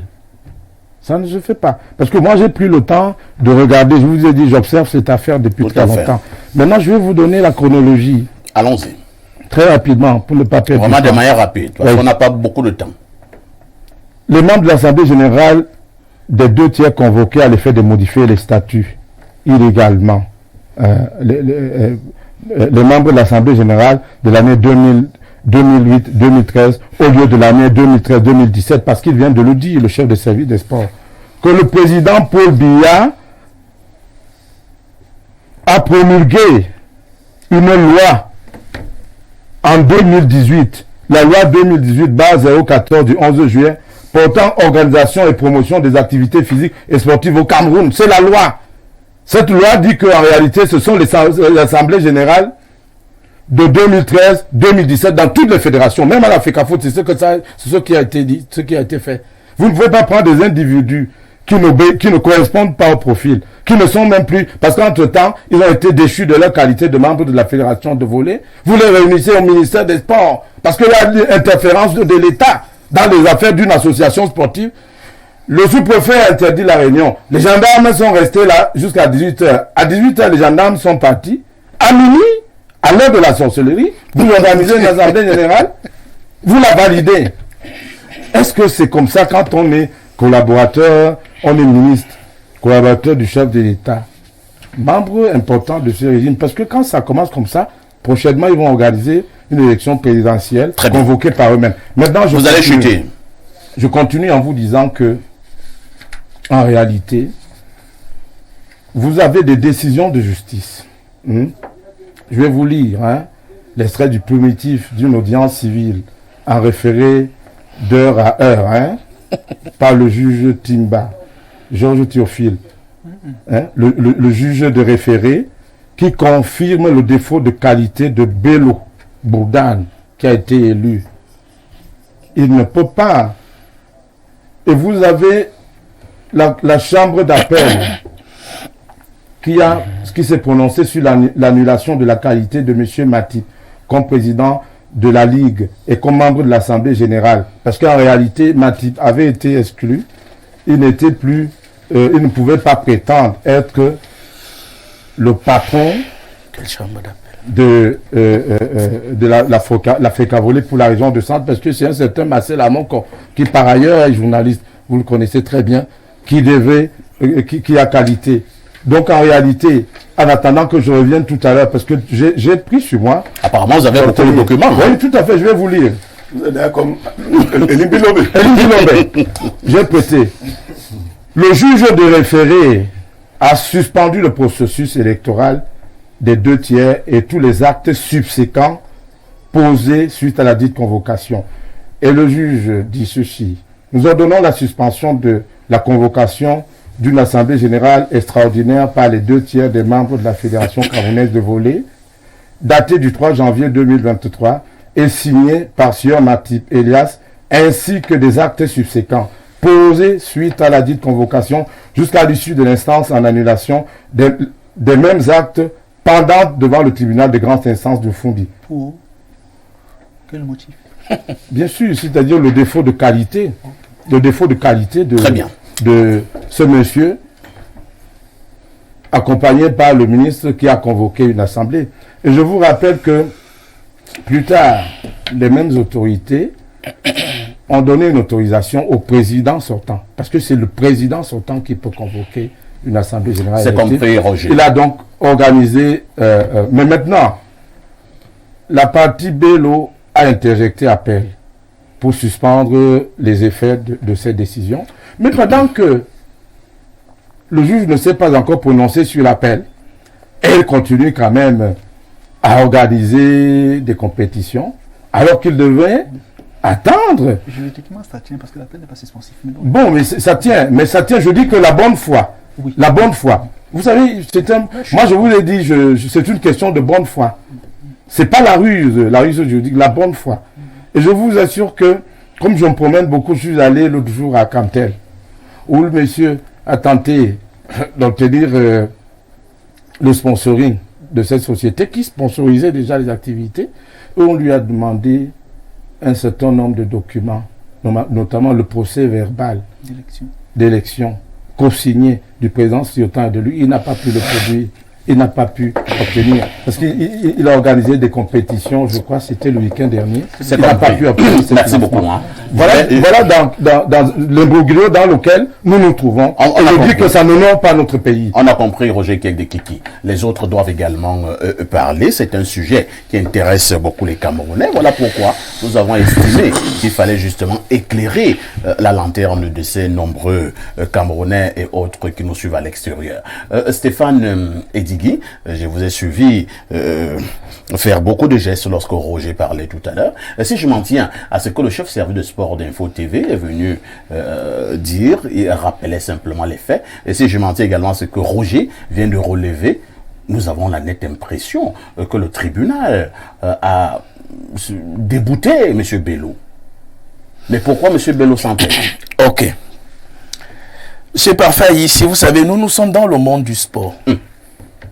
Moi, je suis entré dans le monde du sport pour comprendre davantage le Cameroun. Et je vous assure, si vous voulez comprendre le Cameroun, comment il fonctionne dans ses moindres détails, il faut aller dans le sport, le football, le volley aujourd'hui, la boxe et bien d'autres. Je voudrais dire que ce que le responsable de sport d'Info TV a dit n'était pas tout à fait exact à la fin, voyez-vous. À quel niveau? Concernant les heures de la tenue de l'élection. L'élection s'est tenue le 20, effectivement, entre 19h et 23h45 minutes, sous l'ordre du Premier ministre. Est-ce que cette élection avait été interdite par l'autorité administrative? J'en viens, et je parle sous le contrôle d'un juriste. Non, mais il y a une question quand même. Est-ce qu'elle avait été interdite? Moi, c'est juste... J'en viens, et je vais vous expliquer. Parce qu'on parle de braver l'autorité, ça m'amuse bien. Le 18 janvier, oui. 2/3 des membres, parce qu'on vous dit que 2/3 des membres n'ont pas qualité. Vous êtes dans les associations. Vous savez que le président peut être indisponible. Ou alors le président peut refuser de convoquer une assemblée générale et 2/3 des membres décident de le faire. C'est le cas dans les statuts de la Fédération camerounaise de volley. Et il y avait juste une tête de proue parce qu'il faut toujours quelqu'un, un leader, mais c'est 2/3 des membres qui ont décidé de tenir l'élection. Alors, il faut dire que c'est parti de quoi? La Confédération africaine de volleyball, en date du 6 janvier 2023, adresse à monsieur Julien Serge Abouem, président de la Fédération camerounaise de volley, une correspondance. Assemblée générale élective de la Fédération nationale du Cameroun, ça c'est l'objet. Cher président, ça c'est le président de la Confédération africaine de volleyball qui écrit à Abouem. Cher président, j'espère que cette communication vous trouvera bien. Il est fait référence au sujet sous-titré ci-dessus et à nos interactions précédentes avec vous concernant l'état actuel de votre fédération nationale. La constitution de la Fédération internationale de volleyball exige que toutes les fédérations sportives nationales appliquent mutatis mutandis toutes les dispositions de la Constitution et les règlements de la Fédération internationale de volleyball lors de l'élection de leurs officiels. Il est donc important que vos fédérations nationales organisent les assemblées générales électives conformément aux constitutions et aux règlements généraux de la Fédération internationale de volleyball et de la Confédération africaine de volleyball, qui exigent qu'une telle élection ait lieu au moins une fois tous les 4 ans. Vous verrez que ça n'a pas été le cas. Alors que nous arrivons à la fin d'un autre cycle olympique, il est important que toutes les fédérations nationales soient conformes et en phase avec la pratique d'avoir au moins une assemblée élective dans chaque cycle. Nous serons heureux de recevoir des informations sur la date à laquelle l'assemblée générale élective submentionnée se tiendra au plus tard le 20 janvier 2023. Nous sommes à votre disposition pour vous donner toute orientation et conseils juridiques dans la préparation et la conduite de l'Assemblée générale ci-dessus. Cordialement, président de la Confédération africaine. Comment c'est une dame.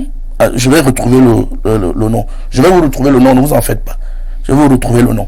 Alors, cette correspondance a été envoyée en français et en anglais. Vous pouvez demander à M. Abraham de quoi lorsque vous lisez. Très bien. C'est-à-dire, face à la situation, oui. Les membres de l'Assemblée générale, ce sont les membres qui constituent la fédération.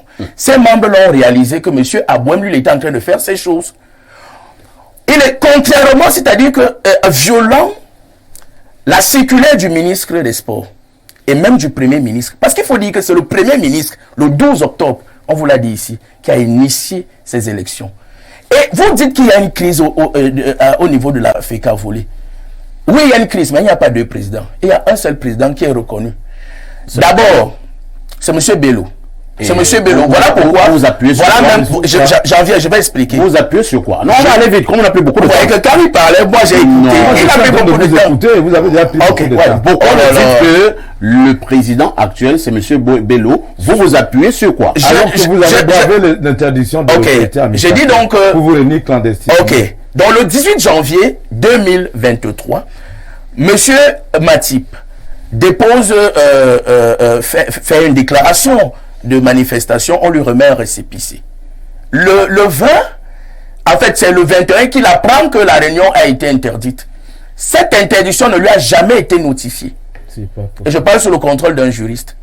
Cette interdiction n'a jamais été notifiée aux membres, aux 2/3 de l'Assemblée générale. Donc cette interdiction ne leur est pas opposable. Donc M. Abouem a publié dans les réseaux sociaux, mais la publication dans les réseaux sociaux elle ne peut pas rendre opposable cette interdiction aux membres de l'Assemblée générale de... Qu'a dit le tribunal à cet effet au sujet juste de l'élection de M. Bello? Maintenant, il y a eu... Le tribunal a dit ceci. Au principal, nous nous déclarons incompétents. Nous vous envoyons mieux vos pouvoirs. Parce que il y a, depuis 2018, justement... Mais lisez. Le tribunal a débouté M. Non, ouais. Je parle sur le congrès d'un juriste. Défaut de qualité. Non, oh là là. Défaut de qualité. Prenez la décision, vous allez voir. Au principal, défaut de qualité. Avoir les partis à mieux ce pouvoir. Défaut de qualité. Lisez la décision. Défaut de qualité. Maintenant, subsidiairement, compte tenu de l'urgence. Mais maintenant, annulation même de la qualité de Matip. Non, ça à la CCA, je peux vous dire que cette annulation a été, cette radiation de M. Serge Abouem a été annulée au niveau de la CCA. Annulation donc, du même M. Bello et même M. Matip n'a pas qualité. S'il vous plaît, je vous donne des informations et M. Abouem, à défaut d'être comme Ombo, lui, il est un bon boulanger, à défaut de vouloir vous embrouiller, il sait que Matip, lorsqu'ils ont radié Matip et Bello, ils sont allés devant la CCA et ça a été mis de côté. Sauf que Julien n'a pas voulu, il n'a pas voulu exécuter la décision. S'il vous plaît, vous êtes un journaliste d'investigation. Allez vérifier ce que je vous dis. Allez vérifier au niveau de la CCA. On vous dira que M. Abouem n'a jamais voulu exécuter les décisions rendues par la CCA. C'est même pour cette raison qu'il ne respecte pas la loi. Moi, j'ai quand même un document ici. Hein. Oui. Vraiment, je constate que mes invités ce matin ont trop de documents. Oui. Vous allez me dire si c'est faux. Je vois là extrait du plumitif. Audience civile du référé d'heure à heure du 27 octobre 2022, composition de la juridiction présidente, ainsi de suite. Alors, je vais aller vite. Hein. Ce qui est important pour nous. Je lis ici. Nous, présidents, juges des référés, statuons publiquement contradictoirement en matière de référé d'heure à heure en premier ressort et après avoir délibéré conformément à la loi. Au principal, renvoyons les parties à ce pouvoir ainsi qu'elles aviseront, mais dès à présent, par provision, vu l'urgence. Rejetons comme inopérante l'exception d'incompétence matérielle excipée par le défendeur. Autre chose, et c'est souligné, déclarons l'action irrecevable pour défaut de qualité du demandeur. Très bien. L'action irrecevable de qualité. L'action, non. Écoutez, non. C'est là, s'il te plaît, monsieur Basson, donnez-moi. Non. Je ne vais pas le décider. Attendez d'abord. Vous savez, on fait. Il faut qu'on soit sérieux. L'état de droit, c'est cela. Il faut qu'on l'état également, les autres vont aussi intervenir. Je voulais d'abord que les autres interviennent. Non, Stéphane, vous me permettez en 10 minutes. Non, vous me permettez en 15 minutes. J'ai été tout le temps coupé. nous n'avons pas... C'était tout le temps qu'on a... Je passe d'abord la parole à Blériot. Non, vous allez avoir je dis que cette décision-ci ne vaut plus rien. Plus qu'on lui appelle instruction à exécution. Je pense que le complot d'un juriste. Stéphane, on vous a on est revenu au statu quo. Stéphane, est-ce qu'on pourrait aussi permettre aux autres d'intervenir? Allez-y. Nous sommes 4. Je n'ai même pas parlé. Alors, après, j'ai pris la parole. Pierre Blériot, nous avons sur la table ce qui se passe du côté de la Fédération camerounaise de volley.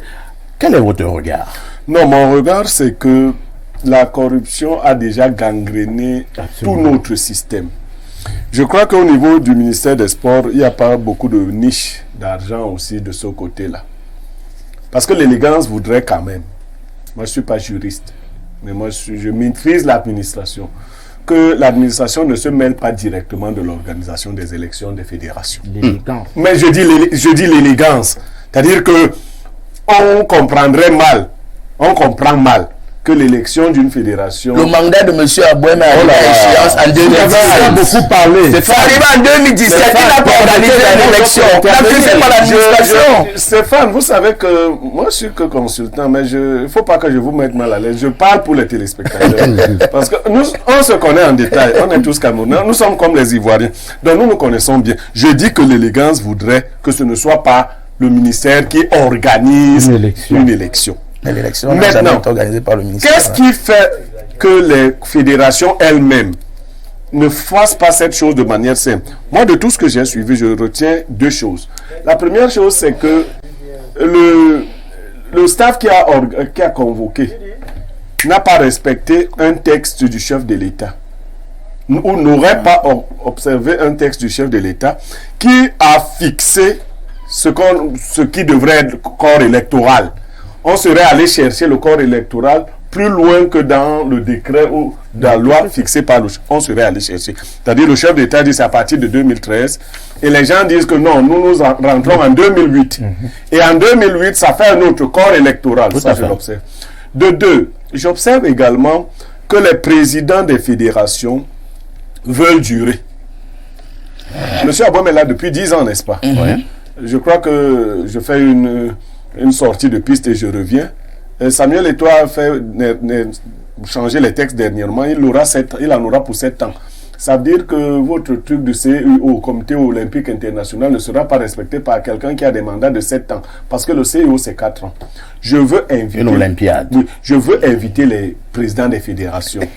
C'est pas 4 ans. Non, je sais qu'il y a beaucoup de tours. Fil là. Non, mais je crois... C'est que le premier mandat du président du CIO, c'est 8 ans. C'est après le premier mandat de 8 ans qu'on peut avoir 4 ans. Juridiquement parlant, c'est ce qui est écrit. Non, je pense le CIO a ses compétitions en 4 ans. Je les ai en tête. Non, en 4 ans. Le statut du CIO prévoit le président du CIO est élu pour son premier mandat pour une durée de 8 ans. Non, pas le président du CIO. Mais je ne dis pas que ça justifie...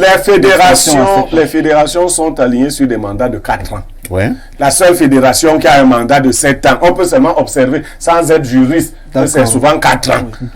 Donc, par évolution. Alors, nous observons que l'amour du pouvoir ou la recherche du pouvoir pour les autres a pris le dessus sur toutes les autres considérations.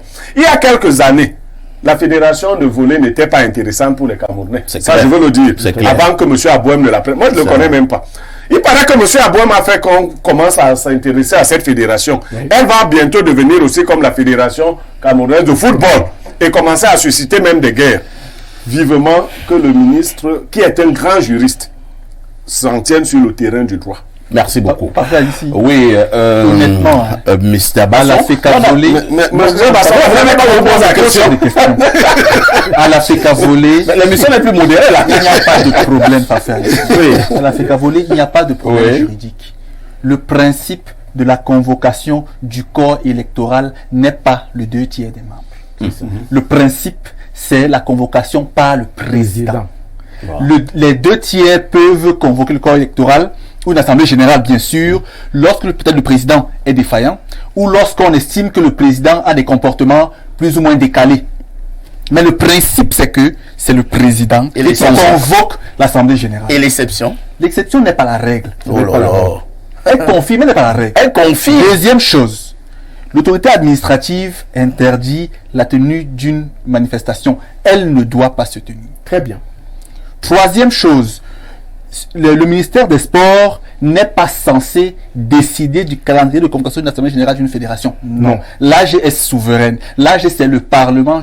En droit des associations sportives, l'Assemblée générale est le Parlement de l'association. Elle est souveraine, l'Assemblée générale. Et c'est elle qui décide de son propre calendrier à partir de la réunion qui a été convoquée par toutes les parties concernées. Donc, en l'espèce, s'il est avéré que c'est le MINSEP qui a décidé du calendrier de convocation de l'AG, il y a problème juridique. Donc, au-delà même de l'intrusion qu'on peut manifester, il y a une violation de la loi. Merci. Et pour sortir, je pense que l'élection qui se tient entre 18h et 23h, qui n'a pas été convoquée régulièrement, donc par qui de droit, ne peut pas prospérer. Et cette élection se tient au ministère. Au ministère, non, le lieu peut encore être varié parce que les partis peuvent s'entendre tenir l'élection au ministère, sur le ministère des Sports accepte. Mais je veux dire que ici, juridiquement parlant, de ce que j'ai pu dire, ce que j'ai pu constater, il est compliqué que M. Bello tienne. Il est compliqué.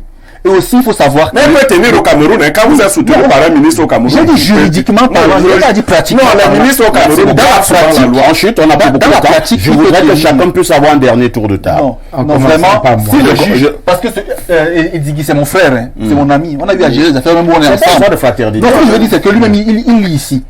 Quand on dit déclarons l'action irrecevable pour défaut de qualité du demandeur, la qualité, merci beaucoup. Roger Kiek de Kiki. Pour l'instant, nous avons la nette impression qu'il y a une ingérence du ministère, du ministre des Sports. Le volleyball n'était pas intéressant au Cameroun. Et pourquoi il était intéressant? Parce que quand vous finissez de défricher, de s'aimer, au moment de récolter, les gens arrivent pour venir récolter. Bon, on va parler en français facile. Abouem a fini de travailler. Au moment où il veut récolter, on dit quitte, nous voulons récolter. Et ses amis arrivent pour venir récolter. Et Abouem dit je ne pars pas. Oui, vous savez, un jour, on a pris ce monsieur-là et on l'a trait au TCS. Oui. Parce qu'il avait ramené d'une compétition internationale un reliquat. Pendant que les gens du ministère et les amis d'Edigui attendaient qu'on se partage l'argent qui est sorti des caisses de l'État, il a pris les papiers remettre au trésor. On a dit qu'il est mort. On a dit qu'il a volé l'argent. Jusqu'à ce que le ministre des Finances, un jour, prenne sur lui d'écrire que ce monsieur est d'abord un collaborateur. L'argent en question est dans les caisses de l'État. Ils disent que ils auraient appris qu'Abouem va être ministre. Si c'est comme ça qu'on veut stopper un jeune qui sera ministre... C'est ça son problème, non? Je ne sais pas. Je vous rappelle que j'étais à l'école primaire. Le capitaine Kakaba Malboum était le patron de la cavalerie de la garde républicaine d'Aïdjo. Il est toujours là. Je vous rappelle que moi et Kombi est celui qui signait les contrats avec les entraîneurs dans les chambres d'hôtel. Est-ce qu'on a encore vraiment je vous dis sujet, que vous voulez faire de ce pays. Parce qu'en réalité, ceux qui doivent prêcher par l'exemplarité refusent d'être exemplaires. Tout le monde a vu les résultats du volleyball. Chaque fois qu'Abouem est reçu par le Premier ministre, sous l'instruction du président de la République, ça gêne certains. Mais je pense que ce n'est pas comme ça qu'on va casser. Il a été haut fonctionnaire au ministère des Finances. On ne lui reproche même pas une indélicatesse vis-à-vis de la fortune publique. Il faut quand même encourager dans ce pays ceux qui veulent travailler à le faire. Merci beaucoup. Moi, je suis gêné que ce soit un jeune comme Stéphane Edigui qui prime des étoiles, qui se retrouve mais peut-être que à soutenir ceux qui ont... Apparemment, en démonstration. Apparemment, j'ai ouï dire que ce Bello, j'ai ouï dire, hein, je vais vérifier, vous savez que je sais souvent vérifier, on a déposé une cagnotte de plus de 217 millions. Où ça? Au ministère. Là, on ne peut pas le vérifier de la différence. On ne peut pas le vérifier. Non, je vais vérifier. Merci beaucoup. Stéphane Edigui, vraiment, c'est pour sortir. Hein. Le temps qui nous était imparti est arrivé à son terme. Finalement, qu'est-ce qu'on retient selon vous? On retient que le tribunal a tranché et qu'on doit respecter la règle de droit. Pas du tout. Alors, je voudrais vous dire que d'abord, cette décision-ci, elle ne vaut plus rien. Ne déchirez pas. Non, pas la déchirer, ne vous inquiétez pas. Elle ne vaut plus rien parce que il y a eu appel et défense et exécution. Donc en ce moment, on est devant la cour d'appel. Mais l'appel n'est pas suspensif, Stéphane. Non, il y a eu défense et exécution. Là aussi. Ok, non, c'est bon. Dès qu'il y a défense et exécution, ça ne vaut plus rien. Alors, lorsque je l'ai dit, je dis, c'est la patate qui avait accepté que manger cru. En 2017, M. Abouem, s'il était un légaliste, il aurait organisé l'élection. Il ne l'a pas fait. Avec la loi de 2018, le ministère des Sports les a mis en normalisation sans qu'ils ne s'en rendent compte.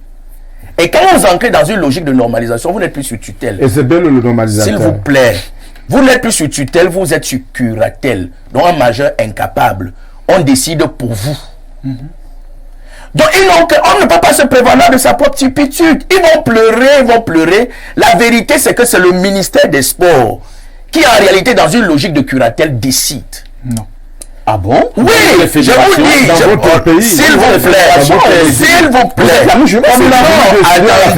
attendez. C'est le ministère qui décide S'il vous plaît, j'explique. La démocratie associative a été, si vous voulez, entamée du moment où les membres de l'Assemblée générale et le président de la Fédération Camerounaise de volley en 2017 n'ont pas respecté leur propre texte et n'ont pas organisé les élections.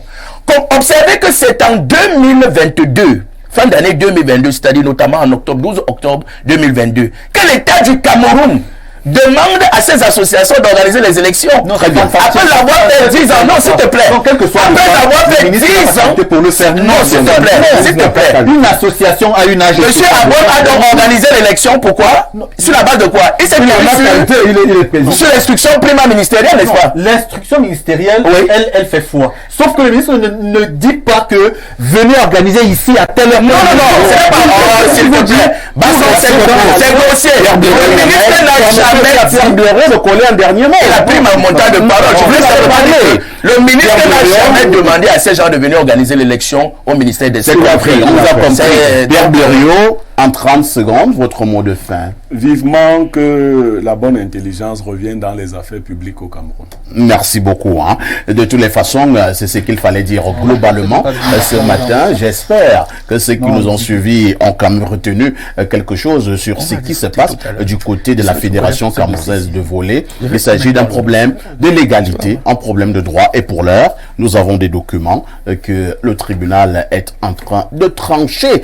Merci à Roger Kiki qui était encore là ce matin. Merci à Pierre Blériot, c'est mon consultant. Merci à Bernardo, mon invité permanent. Merci à Stéphane Edigui, juriste et analyste de sport, qui est également venu nous rendre visite ce matin. Dans quelques minutes, vous allez retrouver le journal de 12 heures sur Info TV. Ne ratez surtout pas de retrouver également votre journal de 19 heures en anglais ce soir, sans oublier le journal de 20 heures en français. La rediffusion de ce programme, c'est tous les soirs à partir de 22h30.